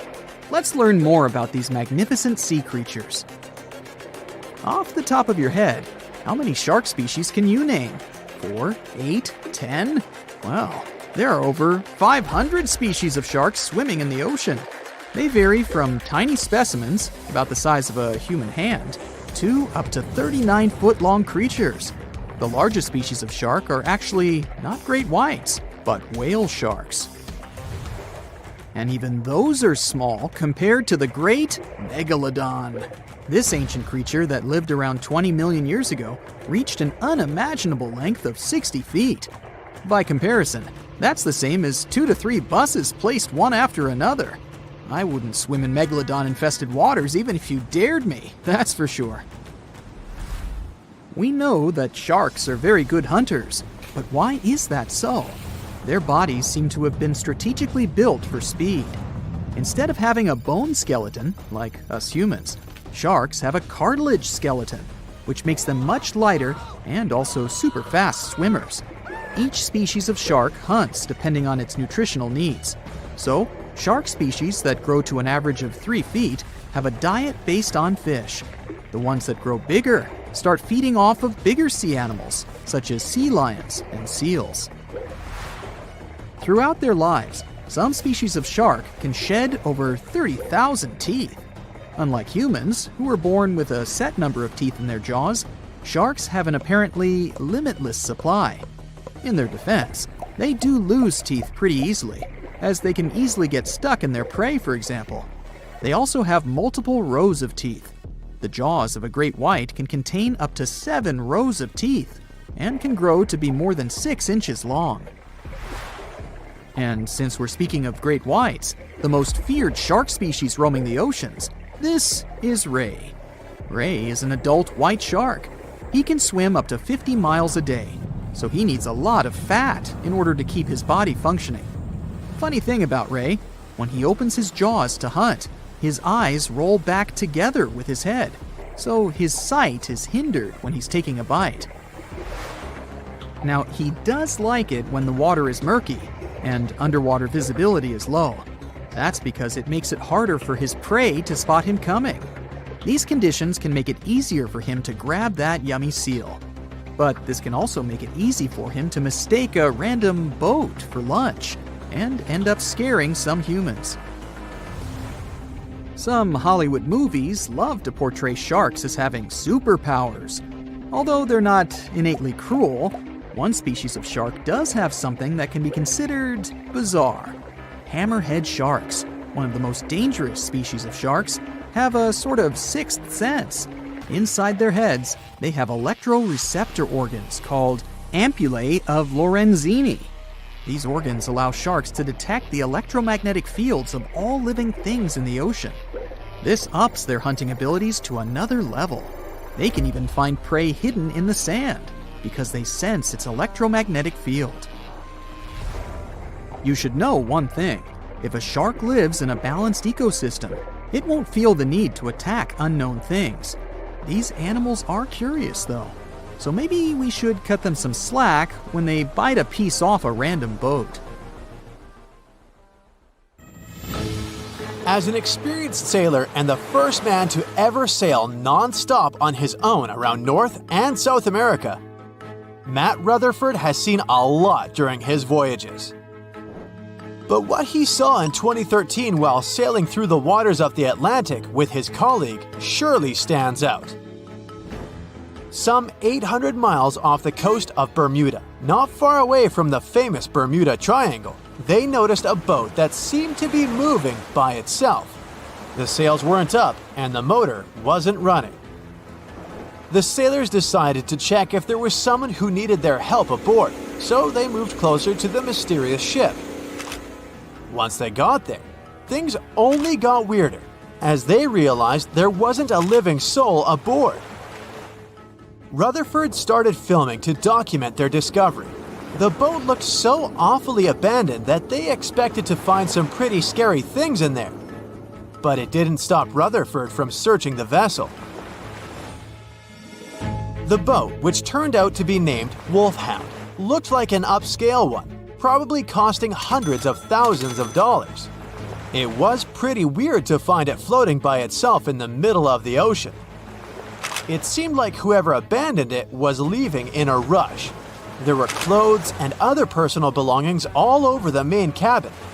Some parts of the ceiling had fallen and some drawers had popped open. The brave sailors decided to tow the ghost ship back to Bermuda. It wasn't easy because Wolfhound was bigger and heavier than their boat. After days at sea, the crew was running low on fuel and asked a passing freighter to stop and give them some gas. They kept pulling Wolfhound until the tow line got wrapped around the rudder and they realized they could get stranded in the Bermuda Triangle. So they had to abandon the ship. What really happened and how Wolfhound ended up in the middle of the ocean will probably remain a mystery. Rumor has it that it belonged to a member of the Royal Irish Yacht Club. The ship was going on its first voyage from Connecticut to Bermuda and then Antigua. It got in a terrible storm around 400 miles away from Delaware. The winds were so strong that the yacht suffered 2 knockdowns. A Greek cargo ship rescued the crew. They left the ship with an emergency beacon on. The rescued crew members shared that they saw the ship sink, which only adds more questions to the story. How did it get back to the surface? Does the Bermuda Triangle have anything to do with that? Christopher Columbus himself reported some unusual compass activity going on in this mysterious area while he was on his way to the New World. Despite the stories of more than 50 ships and 20 planes disappearing in the area, it remains one of the most heavily traveled shipping routes in the world. Some skeptics believe that this fact solves the Bermuda Triangle mystery. It could make sense because the busier the area, the more accidents happen there. But then again, it's not the number of disappearances that makes the place so mysterious. It's the lack of explanation and wreckage lost for good. The first ever confirmed ship to vanish in the Bermuda Triangle was the USS Pickering. In 1800, it departed from the US on its way to the West Indies. The ship sailed into the Bermuda Triangle along with its 90-man crew. No one ever heard anything from them ever since. The popular explanation is that the ship was taken out by a storm. But because no one found any wreckage, we'll never know for sure. The largest ship that has ever disappeared in this mysterious area was the USS Cyclops. In March 1918, carrying a crew of 306 people, the USS Cyclops left Barbados and headed home to Baltimore. The ship passed through the Bermuda Triangle on its journey and vanished into thin air, or rather, water. The Cyclops never sent any distress signal and disappeared without any explanation or trace. The Bermuda Triangle isn't the only place in the world where ships go missing or mysteriously resurface. One of the most famous ghost ship stories would be of SS Bechimo. The large cargo steamer was built in Sweden. On October 1st, 1931, it got caught in pack ice. The crew decided to wait it out and managed to break free after a couple of days, only to get trapped again in less than a week. This time, they didn't manage to make it out. A rescue team went by air to save 22 of the crew members. 15 other members stayed in a wooden shelter they built not far away from the ship. Their plan was to wait out the winter and get back aboard. At the end of November, a strong blizzard was rushing through the area. When it was over, Bechimo seemed to have gone away with the storm. The captain decided it must have broken and sunk, but a few days later, a local hunter informed them that he had seen the ship around 45 miles away from their camp. The crew managed to find the ship and took the most valuable cargo from its hold. They had fears that Bechimo wouldn't live through that rough water, but it did manage to survive after all. Once the ice was gone, it floated away and ended up drifting along the shores of Canada and Alaska. Many people reported seeing the ghost ship in an open sea. Some even tried to board it to save the ship, but the weather didn't allow it to happen. The last time someone saw SS Bechimo was in 1969, 38 years after its crew had left it. It could still be drifting somewhere in the ocean. The story of MV Hoita happened in the South Pacific. The ship was originally a wooden luxury yacht. After serving for 20 years to various owners, it became a merchant ship. In 1959, it set on a trading voyage that was supposed to last around 2 days. When it didn't reach its destination on time, no one was worried at first as things happen in the open waters. After another day, and no distress signals from the Hoita, it was obvious that something serious was going on with it. There were 25 people aboard, and their families wanted to find them. A search and rescue crew worked for 6 days looking for the ship, or at least its wreckage, in an area of nearly 100,000 square miles. That's 1.5 times as big as Florida. Sadly, the mission had come back with no results. It seemed like Hoita had disappeared without a trace. A month later, another merchant ship noticed Hoita drifting in the ocean, miles and miles away from its original route, and none of the crew members or passengers were on board. The cargo had also disappeared. The lifeboats were also gone, so the people must have escaped the ship hoping to save themselves. It turned out that the crew had been trying to get help as they tuned the radio to the International Distress Channel. But the damaged cable didn't let them send the signal any further than 2 miles. It also looked like when they were leaving the ship, the crew took the logbook with them, and we still don't know what exactly happened to Hoyita. Family members of those who were on board are still looking for answers. One professor claims it must have been a corroded pipe that leaked and flooded the vessel, but we'll most likely never know for sure. In the Pacific Ocean, near Japan, there is an area nicknamed the Devil's Sea. It's believed to be one of the 12 vile vortices around the Earth. Some people claim that vile vortices have weird things going on in them because the pull of the planet's electromagnetic waves is stronger there than anywhere else.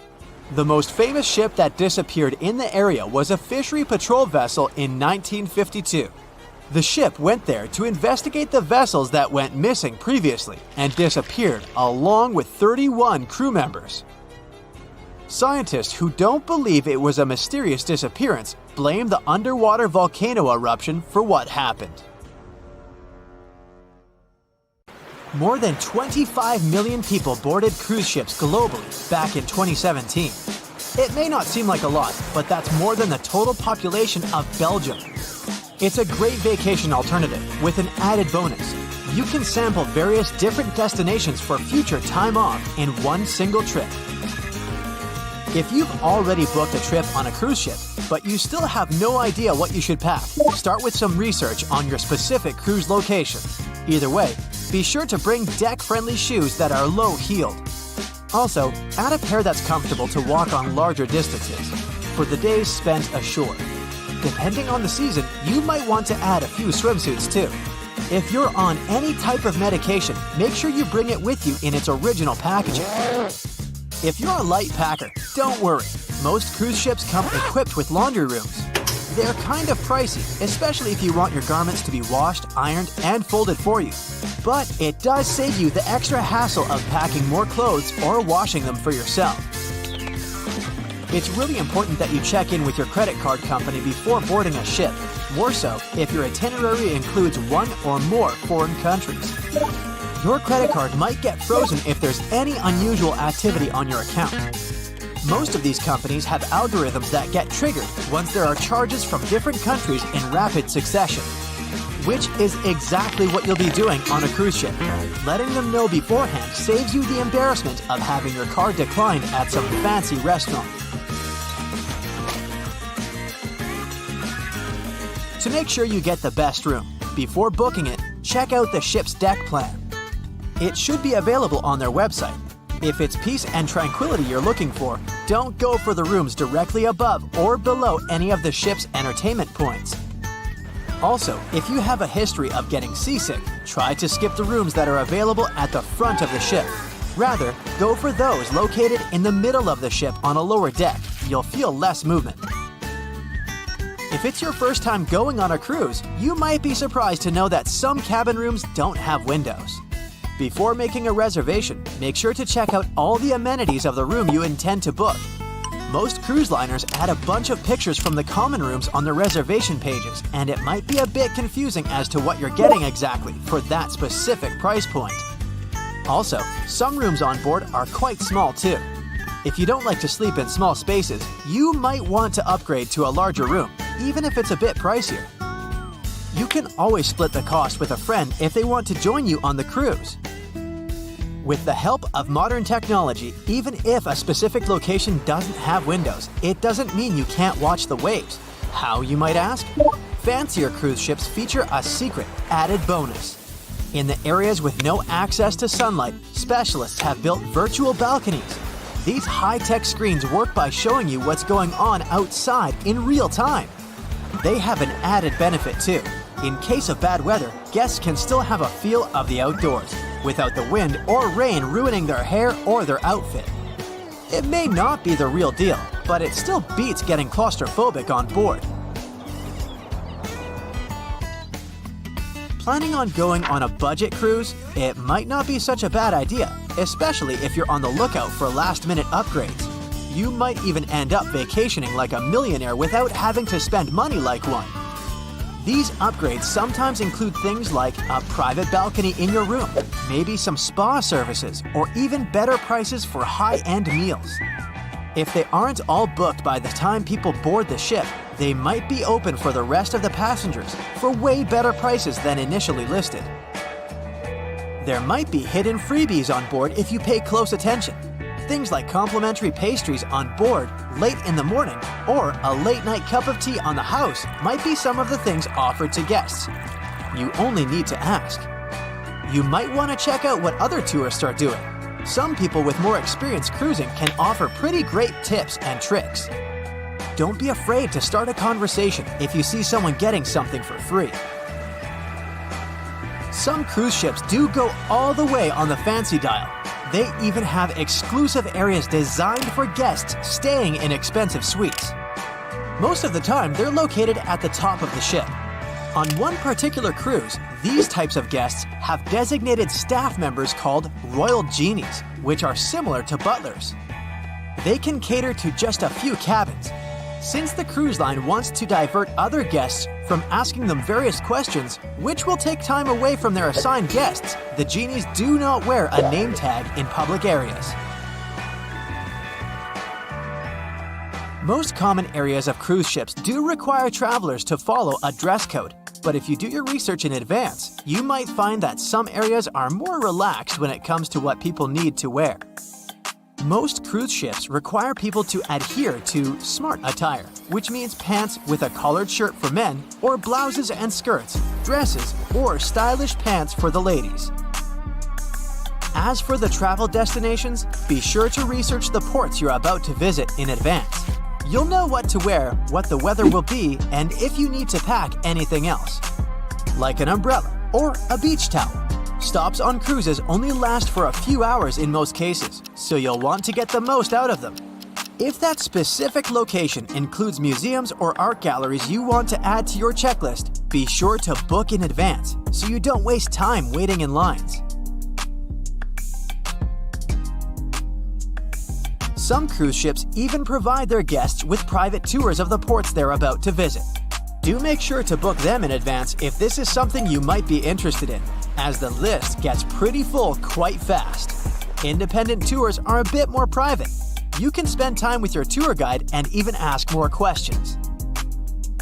Always remember to put your phone in airplane mode while on board. Most cruise ship horror stories involve cruising newbies that ended up paying thousands of dollars in cell phone charges while on ships, just because they forgot to turn it off. If you're the type of person that can't switch off their phone, be sure to check with your cell phone provider before traveling internationally. Some can provide special plans for limited amounts of time, without extra charges. You'll be free to chat, call, or browse YouTube videos without worrying you'll end up paying a fortune. Most cruise ships also provide you with complimentary Wi-Fi or Wi-Fi packages that can be purchased in advance, which are way more affordable. You can stick to communicating with your friends and family back home via FaceTime or Skype. People that have heard about the Titanic tragedy will always wonder what might happen if something goes wrong while on board. Let's take lifeboats, for instance. The Titanic had a mere 20 lifeboats on board, which were tragically not enough to fit all the passengers after the ship hit the iceberg. Some fancy cruise ships these days have an even lower number of lifeboats, anywhere from 15 to 18. Sounds strange? Well, not really, given the fact that each lifeboat can accommodate up to 370 people. Even the largest ships, which have an estimated capacity of 8,000 people if fully booked, including tourists and staff, are safe in case of an emergency.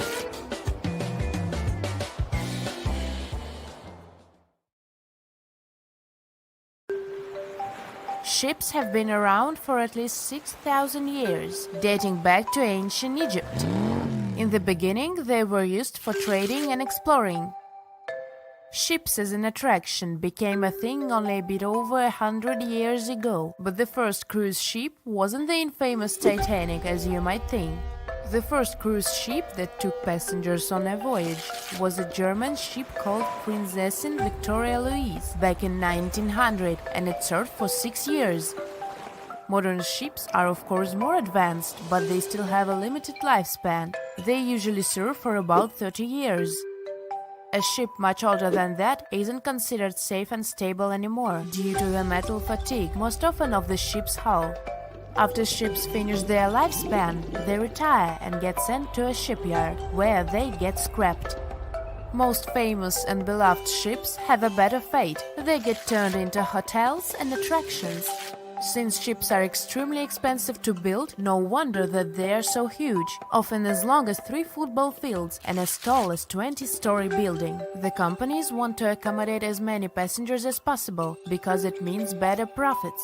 Also, cruise ship cabins are built separately from the ship, because otherwise there wouldn't be enough space for the construction. They're added to the vessel already in the shipyard, where the ship is put together.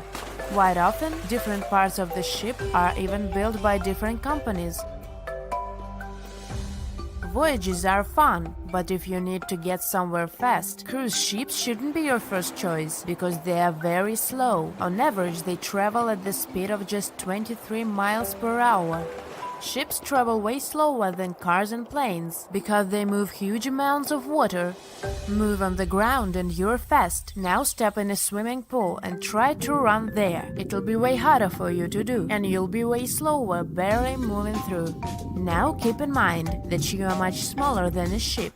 As we've seen, ships are massive. When you put something in the water, it displaces the amount of water that is equivalent to its weight. So a ship displaces thousands of tons of water and then pushes through it. That's why they are slow. Such huge ships sure have big anchors. An average anchor weighs like 4 grown-up elephants. The crew members try to avoid dropping the anchor when it's possible, because such a massive thing can severely harm the ecosystems at the bottom of the sea. When boarding a ship, the first thing we have to notice is lifeboats. The Titanic was designed to carry 64 lifeboats, but it only had 20 of them. The rest is history, but ever since what happened to the Titanic, ships are required to have safety equipment to accommodate 125% of the people on the ship. So, it's even more than required, just to be on a safe side. But here is the story. In 1915, 3 years after the Titanic sank, a cruise ship called SS Eastland, which was loaded with extra lifeboats and rafts, sank under the heavy weight of all that extra equipment. But don't worry, it never happened again. Even though modern cruise ships are very safe, it's good to be prepared. So let's take a look inside one of those lifeboats. Firstly, they are orange in color, and it's not just some orange. This one has a special name, International Bright Orange. Of course, there is a good reason to use it, better visibility. If we take a look at the color wheel, orange is the exact opposite of blue, meaning that it's most contrasting to it. So, in between the sea and the sky, which usually appear blue, an orange boat will be the most visible. Life jackets and life preservers are orange for the same reason, as you might have guessed. But International Bright Orange only became a requirement in 1962. Before that, the life jackets were mostly white. For example, look at those life jackets. These are the ones that were used by the passengers on the Titanic. But white isn't a good choice at all. It's particularly hard to spot a white life jacket and a white lifeboat on a white-capped sea. All the equipment inside the lifeboats must meet international requirements and must be kept in good condition. So, the crew members are required to do maintenance every 3 months to avoid any rupture and damage of the lifeboats and everything in them. Firstly, there is a fresh water and food ration, for obvious reasons. Then there is a portable compass, which helps determine the direction in which to steer it. The next thing is a signaling mirror.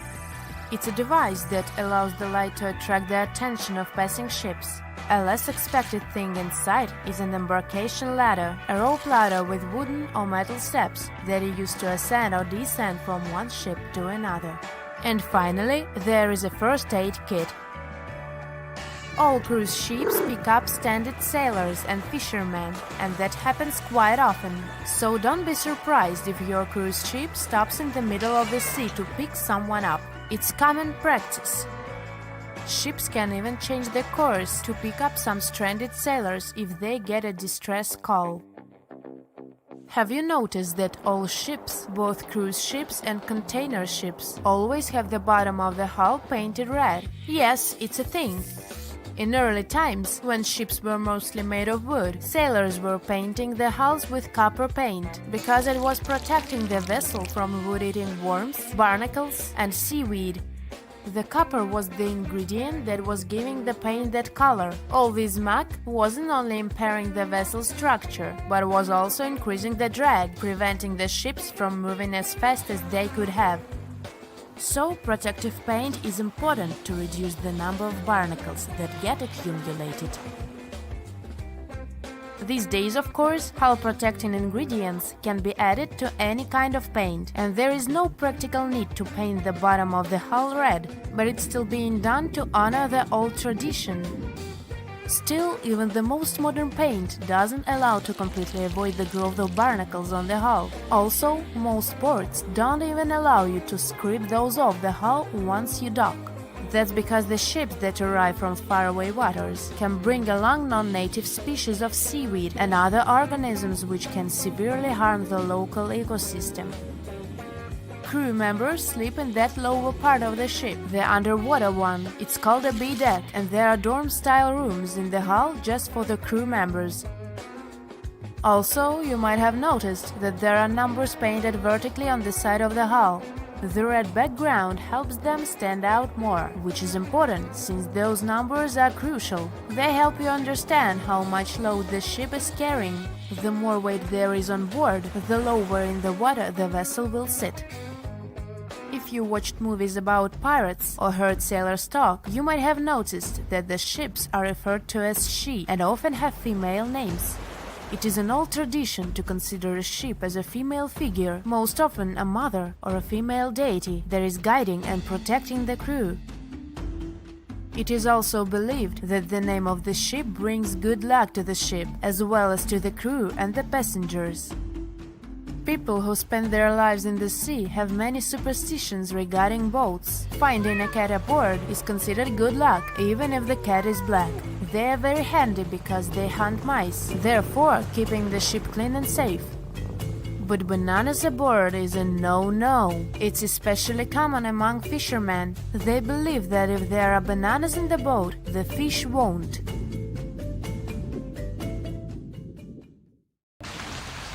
No matter what happens, don't stop! We almost got it! Two treasure seekers are digging frozen ground in a cornfield at night. It's raining hard, lightning is flashing, but these two guys keep working. And now the shovel hits something solid. No way! A treasure chest! They start digging faster and find a piece of a ship's engine. What the? Far from the seas and lakes, somewhere under the fields of Kansas City, they found a giant sunken ship. How is this possible? Now you'll see. Some people spend their lives searching for shipwrecks with treasures underground. One of them is explorer David Hawley. He's been looking for such ships far from the seas, rivers, and oceans for many years. He does this because he likes the feeling of adventure. The holds of these ships may contain chests of gold, antiques, and artifacts. And you can get a lot of money for them. David says you don't have to go into the ocean to find a sunken ship. They may be lying in your backyard. But why do ships end up buried underground among fields, farms, and plains? Let's find out using the example of steamboat Great White Arabia. According to old records, the newspaper clippings, this ship had been carrying about 200 tons of treasure before it sank in 1856. Many rumors and local legends said the ship was lying underground, a few miles northeast of Kansas City. It was there because people deliberately altered the riverbed and channels of the Missouri River in the second half of the 19th century. They artificially brought the shores closer to each other. They narrowed the river to increase the flow's speed, so boats could sail much faster. In the 19th century, steamboats were the most popular means of transporting passengers and goods.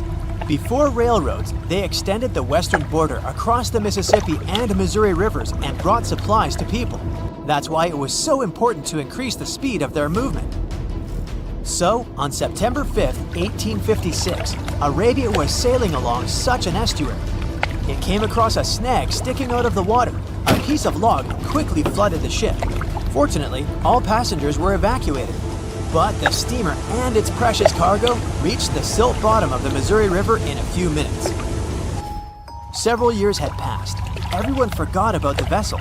During this time, the course of the Missouri River had changed. But Arabia remained under the wet, muddy bottom. The soil level above it was getting higher, and the ground was losing moisture. Eventually, many decades later, a cornfield formed above the sunken ship. In the 1980s, one farmer owned this area, and he had no idea what was hidden in his territory. David Hawley carefully studied the history of the sunken ships of the USA. He knew that hundreds of steamers had gone underwater all over Missouri, but most of all, he was interested in Arabia, as there were rumors that it was filled with gold and other valuable things. The territory of cornfields in Kansas was vast, but David Hawley knew how to search properly. In 1987, he started working. First, together with his brother and father, they collected all the clippings from old newspapers they could find.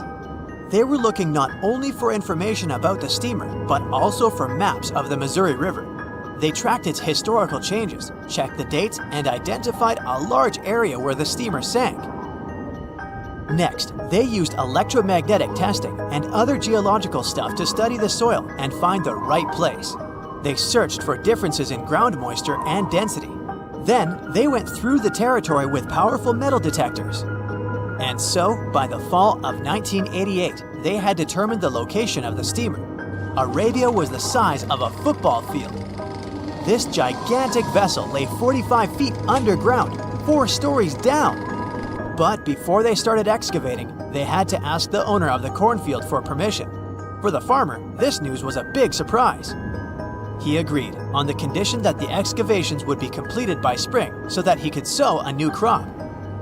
Digging a giant ship in winter is much more difficult and expensive than at other times. It includes additional equipment, electricity, and heating costs. The team worked day and night. They financed the excavations out of their own pocket. Each invested more than $10,000 and took out a bank loan.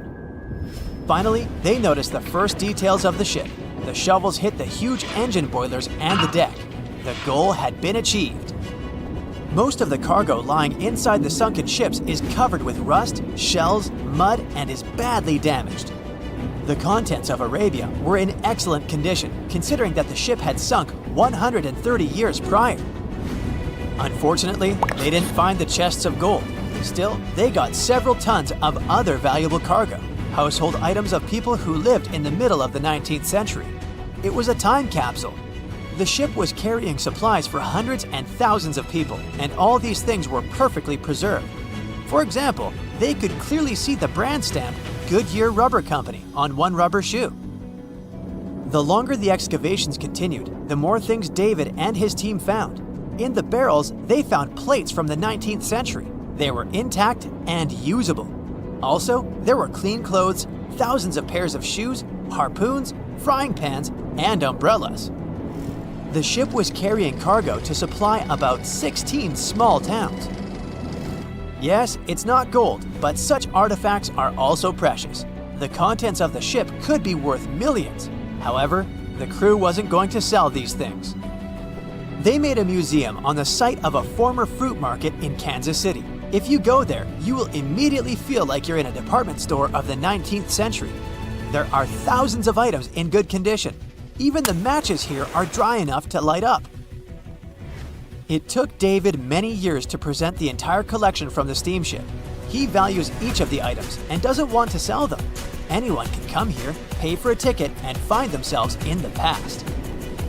Who knows, maybe there's an old ship hidden in your backyard too. Geologists found an older vessel in the hot desert of Namibia in 2008.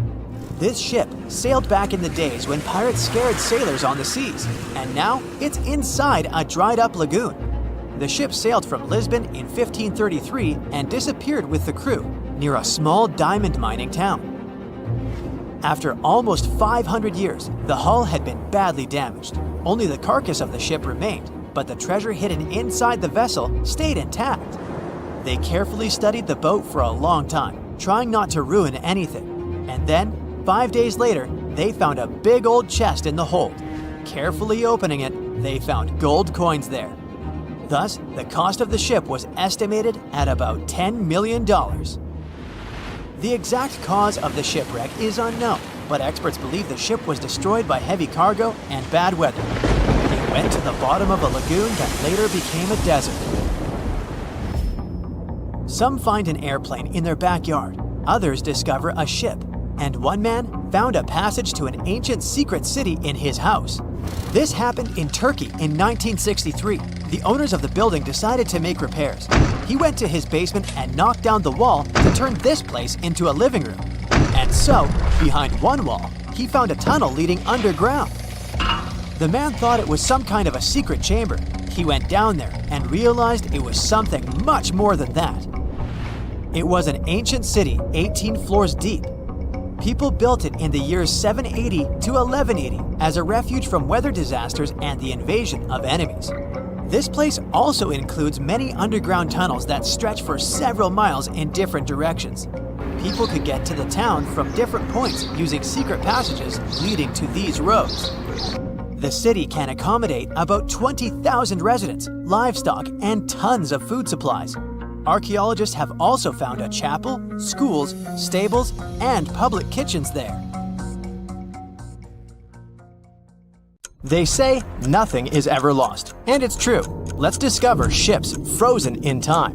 The first one is truly fascinating. Here, the Antikythera shipwreck. It's a Greek trading ship from the 1st century BCE. It's located on the east side of the Greek island of Antikythera and at the merging point of the Aegean and Mediterranean seas. Around 2,000 years later, in 1900, a group of Greek sponge divers discovered the wreck. They were going to Tunisia, yet they were forced to find shelter from a storm on a nearby island.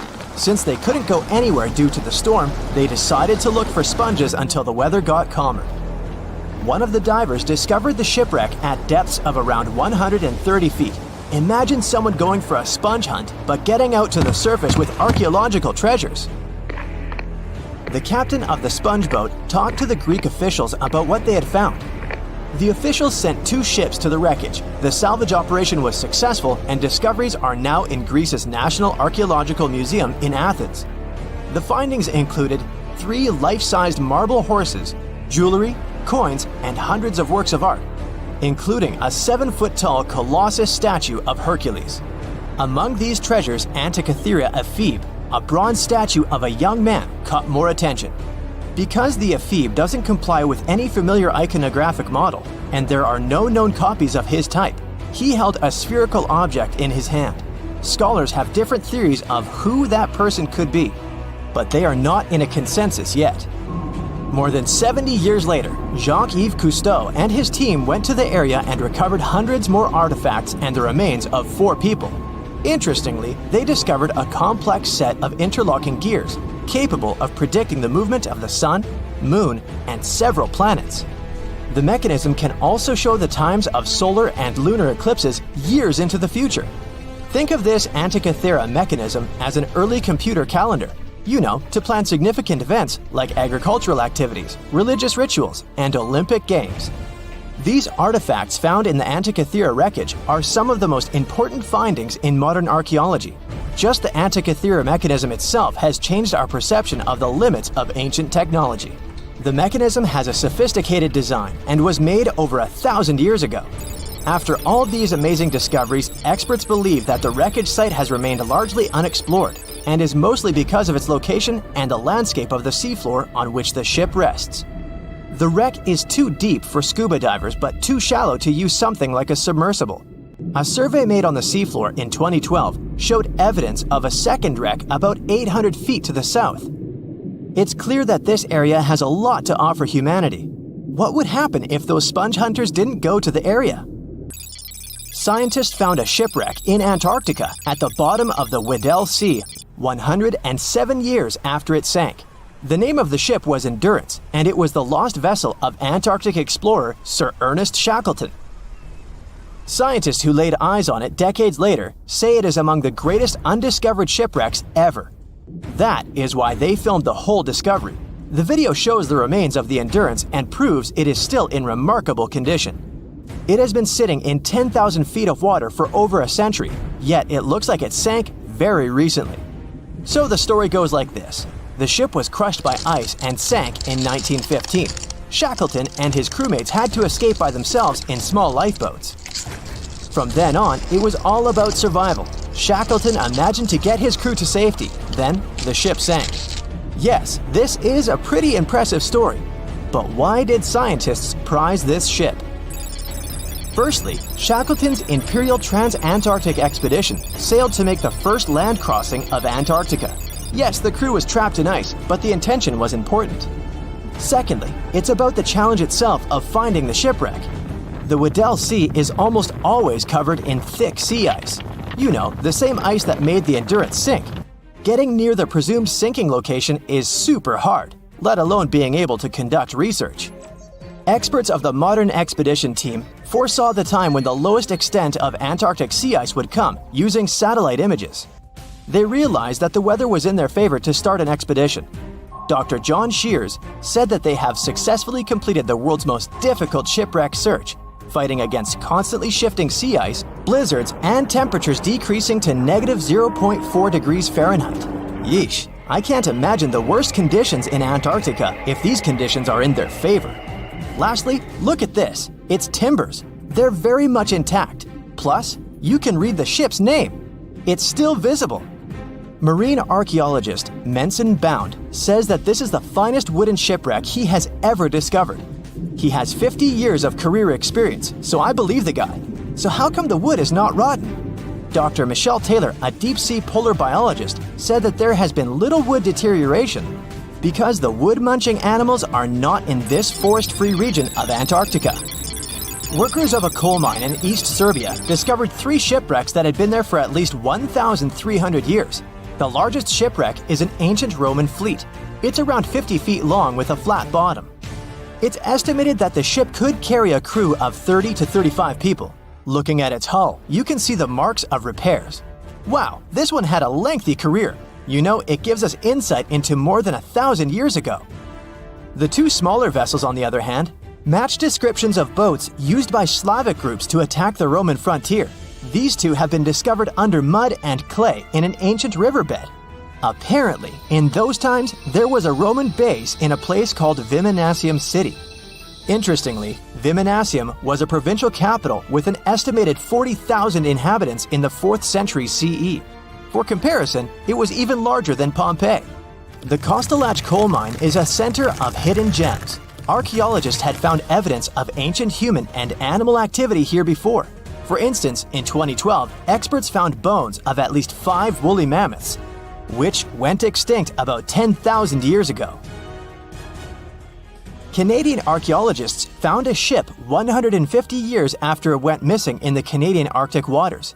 This merchant ship is called HMS Investigator. It was purchased in 1848 to search for the explorer Sir John Franklin's ship that got lost in the Northwest Passage expedition. So, HMS Investigator left Britain in 1850 for this rescue operation. The expedition crew, captained by Robert McClure, sailed the Investigator into the water. He realized that he was in the final leg of the Northwest Passage, the sea route across North America. But before he could sail into the Beaufort Sea, the 122-ton ship itself got stuck in the thick ice. The crew spent the winter over the Prince of Wales Strait. The following summer, McClure tried again to sail to the end of the passage, but the ice blocked his way once more. Here, too, the crew was forced to leave the ship. He steered the crew into the Bay of Mercy. There, they were to remain until 1853 when the crew of the HMS Resolute rescued them. Imagine a crew of 60 people who had to spend 3 winters in the Arctic without even knowing if they would survive. Later on, the ship was found sitting upright in about 36 feet of water. It was in very good condition. Arctic water has prevented the outer deck of the vessel from deteriorating quickly. The outline of the ship and its timber can be clearly seen. Plus, archaeologists have uncovered artifacts on land left by the sailors. They had unloaded everything before abandoning the Investigator. 3 sailor graves and 1 British naval shipwreck had also been discovered in the area. I wonder what else they could find there. Wow, it's the only place where 1 minute you're learning 17 natural ways how to get rid of houseflies, and the next, you're taking an epic journey straight into a black hole. More than 10 billion, with a B, views in total. That's 47 billion minutes watched, or more than 70,000 years. That's all the way back to the Ice Age. No, I wasn't around then. 40,000 videos, hundreds of topics, and most importantly you, a whole 44 million of you. Our viewers. We could populate an entire country if we wanted to. We'd like to continue helping you learn and giving you useful skill improvement tips. Got a thirst for knowledge? We've prepared 4 masterclasses on creating a 2D character animation from scratch, 10 hours of video lessons, practical tasks using professional software, and additional materials that you can use with your own projects. Get the full course now and create your own animated masterpiece.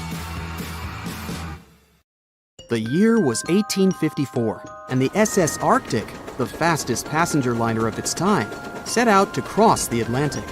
As it sailed through the misty veil, it slowly disappeared into the unknown.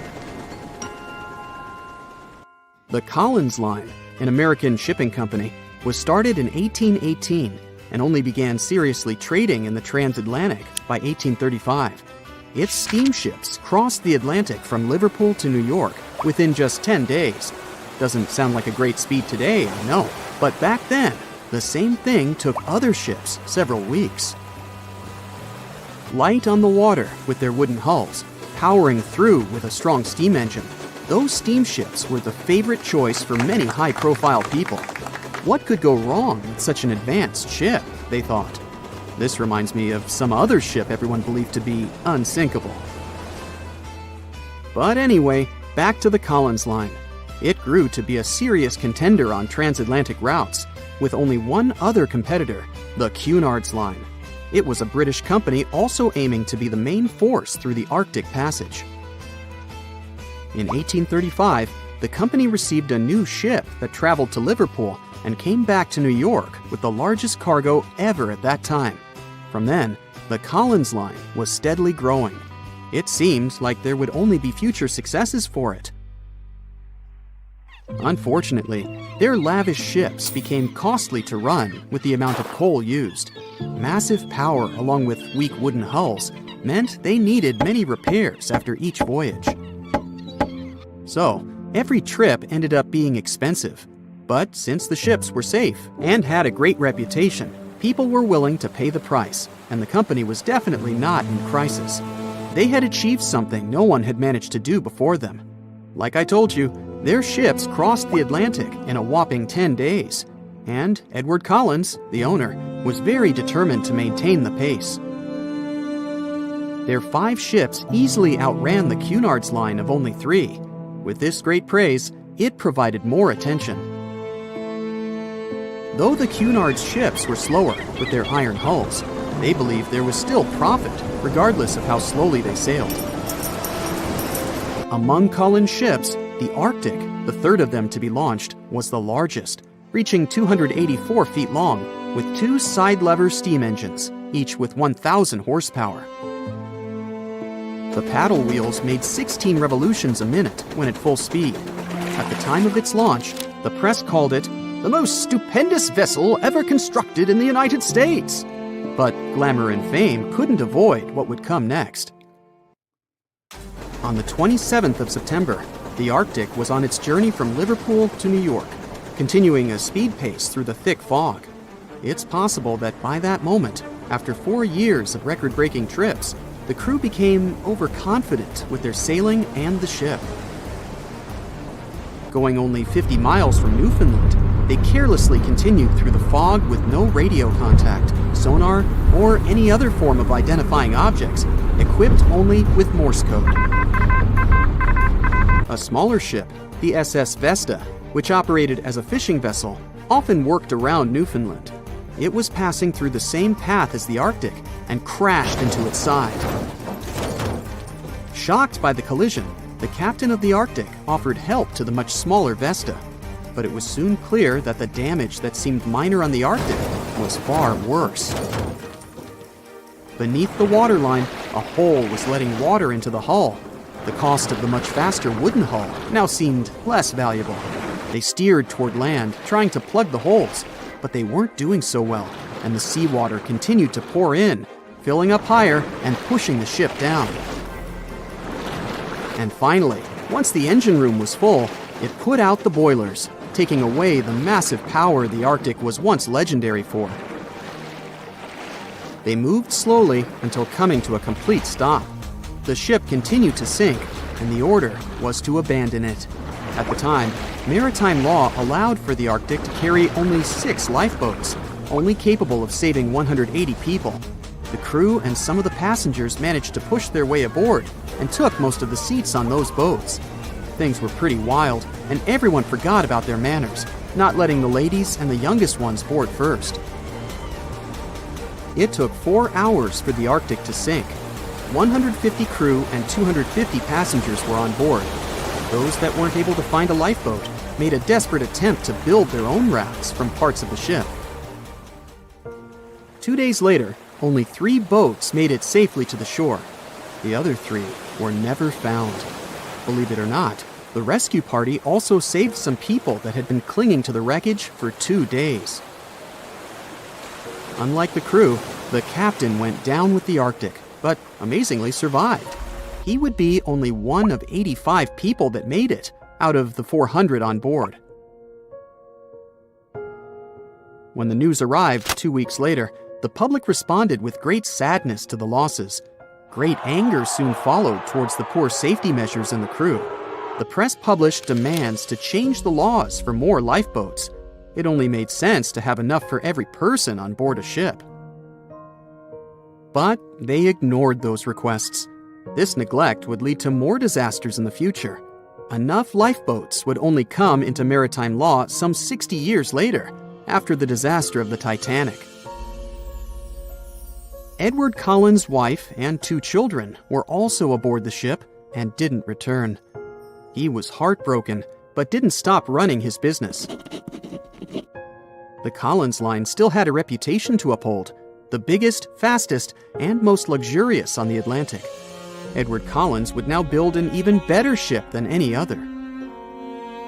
It was named the Adriatic, and it was the largest ship in the world, 354 feet long. With 2 alternating steam engines that had never been built of this size. These steam engines at the time were at the height of engineering, though today you can only see them in models and toys.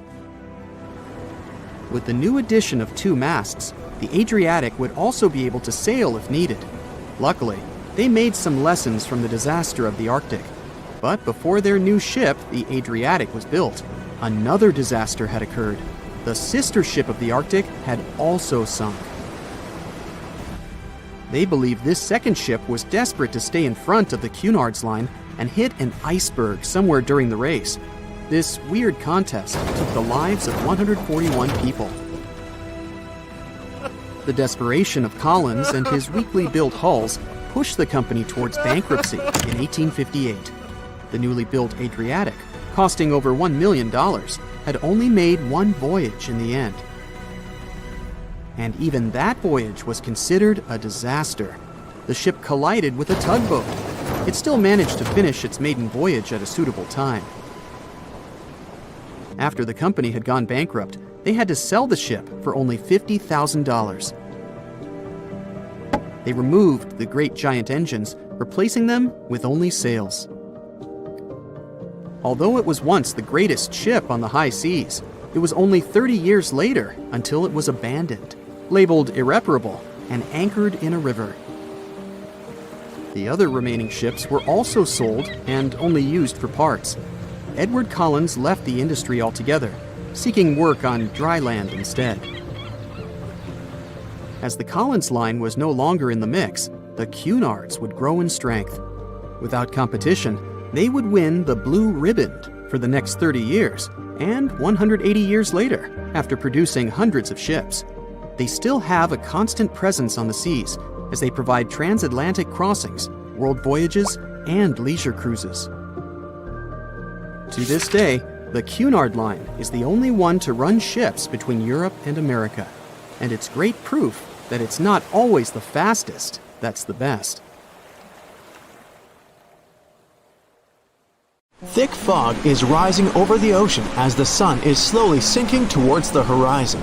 It's hard to see further away than a few dozen feet, but that's enough to notice a hulking, skeletal shape in the distance. As your ship approaches the figure, your heart beats faster, and then you make out the details of another vessel, abandoned by the looks of it. Ghost ships do exist, and their mysteries aren't always solved. Take MV Hoita, for example. It was a wooden vessel built in 1931 as a luxury yacht. It had served well to various people over 20 years before it was bought by a Samoan sailor and became a merchant ship. In 1955, though, Hoita's service came to an abrupt and mysterious end. On October 3rd, it set sail for another trading voyage that should have taken no more than 48 hours. Delays happen in the sea, so when Hoita didn't arrive on October 5th as scheduled, there was little worry yet. But then it failed to come on the following day too. There was no distress signal or any other sign of Hoita's presence anywhere between its departure and arrival points. A search and rescue party was dispatched to find the ship, and for 6 days, they were scouting the area of nearly 100,000 square miles. On October 12th, the mission returned to the base empty-handed. Hoita vanished without a trace.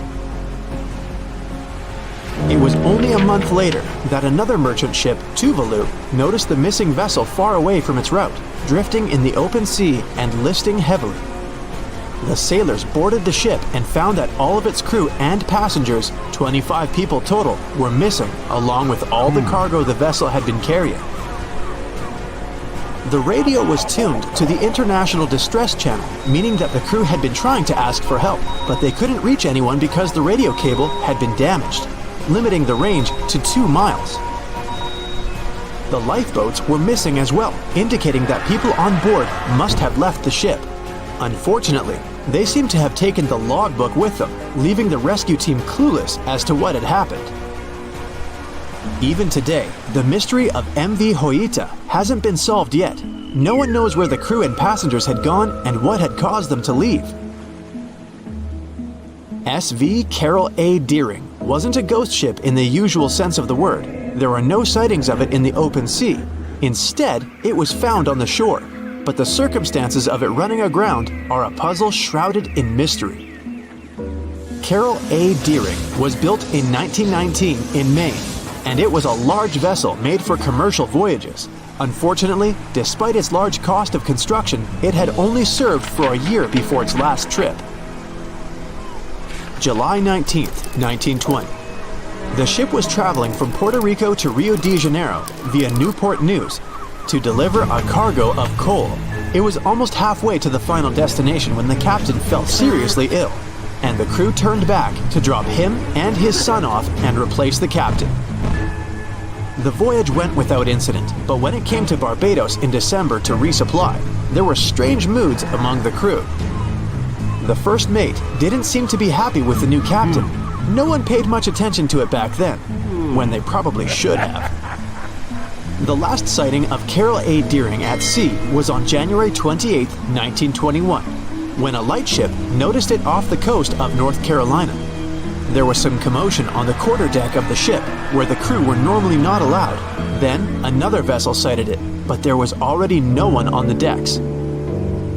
On January 31st, the merchant ship was found hard aground in the Diamond Shoals, a site notorious for numerous shipwrecks that had been occupying there for centuries. When the search and rescue party boarded the ship, they found it abandoned, the log and personal belongings of the crew gone, along with the 2 lifeboats.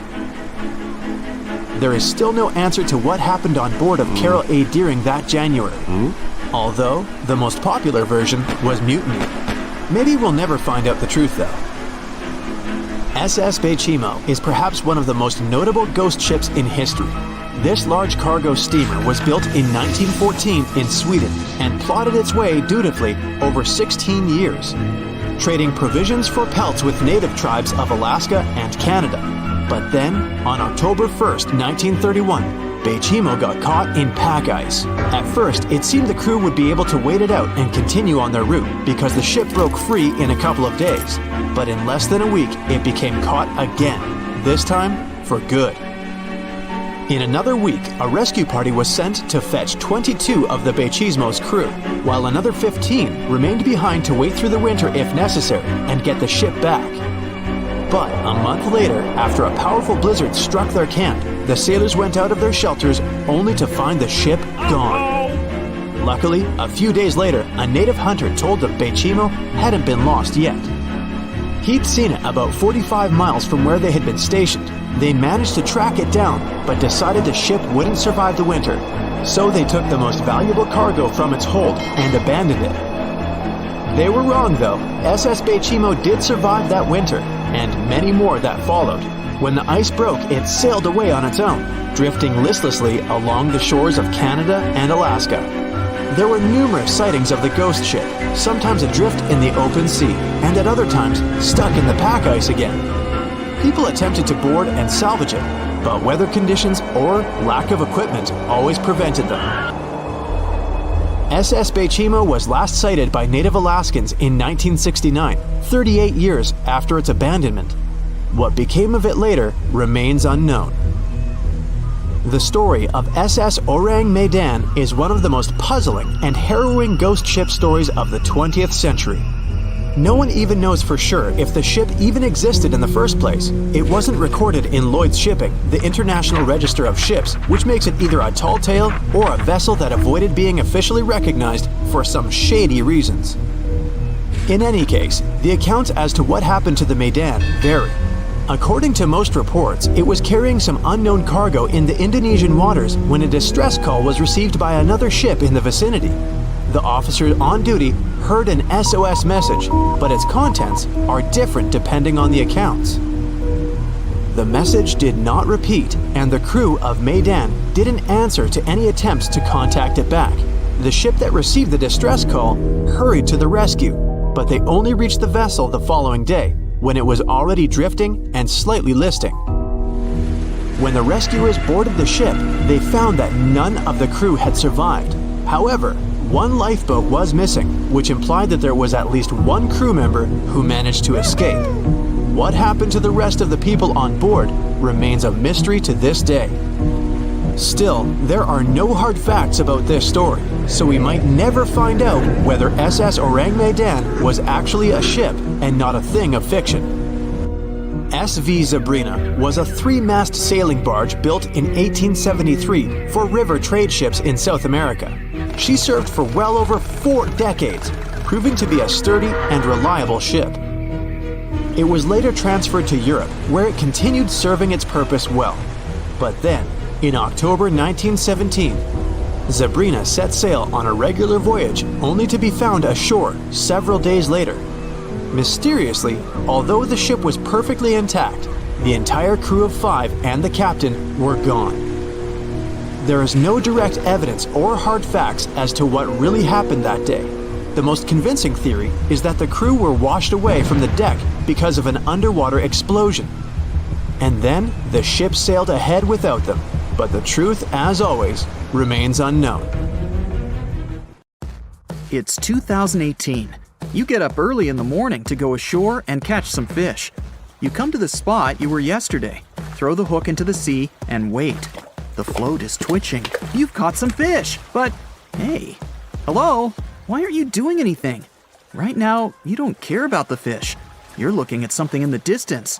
You open your mouth in surprise, since you see a huge ship stuck on a shoal. It wasn't here yesterday, so it got here at night. Okay, it'll probably sail away sooner or later. You fish for a few more hours. During this time, you observe the ship and notice no movement there. Is it empty? Boats and the Coastal Service are sailing from the shore to the vessel. You decide to check it out too. You get in your old boat and go there. The mist descends to the water, making the ship look creepy. the colossal vessel is rusty and empty. But where is the whole crew? And how did it get there? The Coast Guard comes on board. They search the hold, the cabins, and the upper deck. There's someone's stuff, some remnants of food supplies, notebooks, and clothes. Everything suggests the crew has disappeared for some reason. Fishers who noticed the vessel first didn't see anyone coming down from the board. No radio signals were sent to the port, and no one reported about the ship. It appeared here from nowhere. The only chance to get any information is to look at the number and name of the vessel. This is Sam Ratulangi, PB 1600. The Coast Guard checks the information, studies the data of all the country ships, and no way. One company built the boat in 2001 in Indonesia. People used it to transport heavy loads across the seas around Asia. The ship had been properly operating for 8 years. People were delivering industrial goods to different points in the region, but something went wrong. In 2009, Sam Ratulangi was sailing near the coast of Taiwan, and that's it. There were no further records about it. There were no reports in any port. Everyone thought it must have drowned, so no one had been looking for it for years. And then, 9 years later, it appears here, big and rusty, off the coast of Myanmar, without sailors, without fuel. An investigation starts. City services are trying to find out the names of all the sailors working on the ship and find clues that would lead to solving this mystery. They also hope the ship owner will appear soon. They find 2 tow ropes on board. This means that some other ship towed Sam Ratulangi to this place. Then they identify and find 13 crew members. These people say they wanted to reach the factory in Bangladesh to repair Sam Ratulangi. Another vessel helped tow the ship, but then 2 cables tore off, and a storm began. No one wanted to stay on board during such weather, so the crew members left it. No one knows what the ship has been doing for the last 9 years, and how it was possible without people on board. And here's another, much more mysterious ship story. On February 16, 2020, locals found a large cargo ship stuck on a rocky shore off the coast of an Irish village. The boat looked rusty, with holes in the hull and rotten parts. People hadn't seen this vessel the day before, so it appeared there at night. The last time people saw the Alta cargo ship was a few months earlier, thousands of miles off the coast of Ireland. That day, the Alta was sailing in the waters of the Atlantic Ocean. Another ship, the MS Protector, noticed it. MS Protector crew members tried to contact the ship, but received no response. The people on board realized that they were facing an empty vessel. And then, 5 months later, it appeared near the coast of Ireland. There are more questions than answers in this story, but we managed to find something out. In 2015, the Alta appeared and disappeared from the radar several times. Any ship has an internal tracking system, so people can track its route using satellites. But Alta crew members often disabled this system.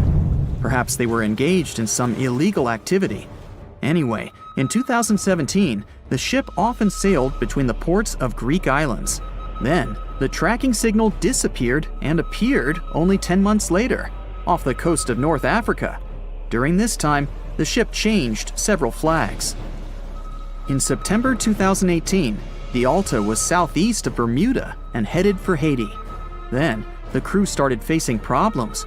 First, the main engine failed right in the middle of the Atlantic Ocean. The ship began to drift. Several days passed, but the crew members weren't able to repair it. They began to run out of food and water supplies. The situation got even worse when they found out that a hurricane was approaching the place. Fortunately, they managed to contact the U.S. Coast Guard. A helicopter flew to the Alta on October 2nd to bring them some supplies. There was enough food for several days. Then, a rescue boat sailed to the ship. It evacuated all the sailors and delivered them to Puerto Rico before the hurricane. The Alta had to drift alone in the ocean. After a while, another ship approached the Alta to tow it to the shores of Guyana. But at this moment, everything went wrong. Someone stole the boat, disabled the tracking system, and sailed away in an unknown direction. After almost a year, the MS Protector found the empty Alta in the waters of the Atlantic Ocean. And then, 9 months later, the ship without a crew sailed to the shores of Ireland. How did it manage to travel across the Atlantic and get to the coast of Ireland? It's still a mystery. Maybe it was just luck. No one else saw the ship all this time. It was just covering huge distances, surviving storms. Who's the captain? What happened to the thieves? Who owns the ship now? One day, someone called the village administration and introduced themselves as the vessel owner. But that unknown person didn't provide any evidence. They found several barrels of oil on the ship, which they took away by helicopter. The Alta was rusting. Corrosion of metal could damage the environment. The vessel had no commercial value, yet it would have taken millions to get rid of it. There were 3 options for what to do: leave the ship where it was, tow it into the sea and let it sink, or disassemble it for scrap. But nature had its own plans. Storms and strong waves split the hull into 2 parts. The Alta was drifting without a crew in the waters of the Atlantic Ocean for about 2 years. But this is nothing compared to a ship that was traveling for 38 years. The record belongs to the SS Bechimo. It was a merchant vessel owned by some trading company. In 1931, the ship found itself on the ice off the coast of Alaska. Its movement slowed down. A thick layer of ice blocked the ship, and a strong storm only made the situation worse. The blizzard was so intense that the crew members couldn't see anything but a white veil in front of their eyes. Sailing any further was impossible. The team had to wait for the storm to end. They waited for a day, 2, 3 days. A week had passed, but the snowstorm was only getting stronger. Then, one day, it grew weaker. The crew members split into 2 teams. The first team went to the nearest city. The second group, along with the captain, stayed on board. They set up camp next to the ship and waited for the blizzard, which had started again, to end. There was 0 visibility. And finally, one day, the storm was over. Great! And now, wait a minute. But where is the ship? The SS Bechimo just disappeared during the blizzard. The captain was sure that the ship had sunk, so he left along with the crew. Then, a week later, they saw the vessel drifting near the area where they had lost it. The hull was damaged so severely that it was unsafe to sail on it. Repairing the ship would be pointless and expensive, so the captain decided to abandon it. He was sure that it would go underwater sooner or later, but it stayed afloat for the next few days, the next few months, and a few years. People had reported seeing it at various points along the coast of Alaska for 38 years. The last record of the SS Bechimo is dated 1969. Those who saw it claimed the ship was completely frozen, almost merged with the ice. Some people planned to start an expedition to find the ship, but all attempts were unsuccessful. The vessel is probably lying somewhere on the deep sea floor. Giant container ships are responsible for much of the global trade. Thanks to them, you receive your orders from overseas, sooner or later. But they do have a problem just like any mechanical vessel. They tend to break down. That's where these little bad boys come in. Tugboats are meant to help any stranded vessel that either lost power or sustained any technical or physical damage. Besides being salvage vessels, tugboats also help guide ships when they dock. Since these ships are massive, underline, they require little tugboats to survey the surroundings and help them navigate to dock properly. They also serve as firefighting boats in case a fire breaks loose in the ship. Many of these cargo ships already have a system to stop fires, but tugboats provide extra help in case the fire gets out of control. Many cargo ships pass through below-zero regions like the Arctic and face plenty of obstacles, or icicles. Tugboats to the rescue again. They can make the first move by breaking the ice so that the vehicle can pass through without damaging itself or delaying its course. They also help large ships move through narrow areas. On March 23, 2021, the Ever Given, one of the largest container ships in the world, got stuck in the Suez Canal for 6 days. It froze global shipping of almost $10 billion of trade in a day. The Suez Canal is one of the most important routes for trading, but happens to be quite narrow for its purpose. To put that into perspective, it's like the Empire State Building getting lodged in the middle of a busy freeway. So, if you were wondering why your delivery was late during that month, it's probably because of that incident. The bottom of the ship nearly touched the floor of the canal. In the early morning of March 23rd, the weather was acting up. It was getting worse and worse, with the wind picking up to around 45 miles per hour. Those were some terrible weather conditions for navigation.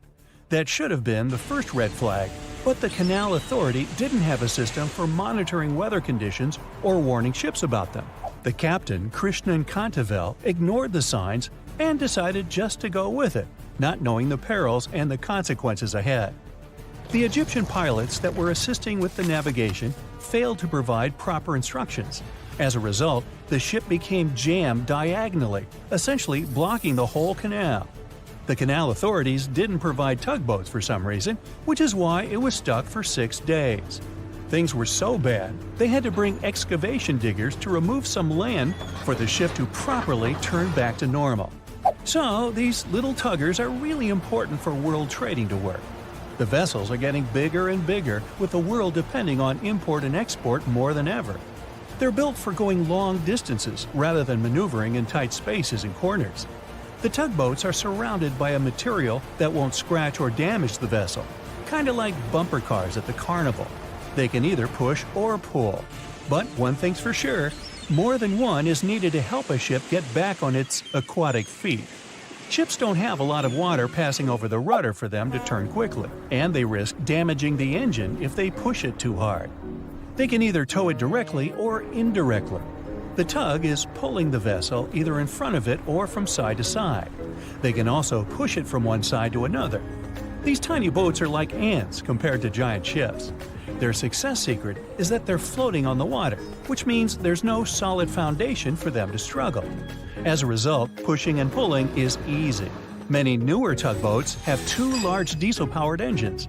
There are also some electric models which are good for the environment and still do their job well. Shipping boats in general are better for the environment than trucks and planes, but are slower. Shipping vessels mainly carry food, clothing, electronics, furniture, and my stuff. The biggest ship can carry the Eiffel Tower on its back like it's no big deal, although getting it over to the ship would be. They're 1,000 times more powerful than a regular car. If all the containers in the world were arranged in a pile, it would cover half the planet. If you ever walked on a beach in the 90s and saw what appeared to be a rubber ducky, you weren't dreaming. In 1992, a shipping crate holding 28,000 rubber ducks was lost at sea while journeying from Hong Kong to the U.S. They say it fell off the ship and has been around the world's oceans for more than 20 years. What seemed like a horrible accident that would leave dire consequences for the world's marine ecosystem proved to also be helpful for us to learn and understand the world of plastic pollution and how the ocean currents work. These ducks seem to have had quite the journey when they broke free from their container life. Some reports show they got washed up on the shores of Alaska, South America, Hawaii, Pacific Northwest, Scotland, Australia, and even froze in the Arctic. Rather than making their way to thousands of bathrooms in the U.S., they went rogue and backpacked around the world to see what else lies beyond tiled walls and bubble baths. Many were collected and removed from the seas and oceans, while some are still out there. There are around 2,000 of these duckies circulating in the currents of the North Pacific Gyre.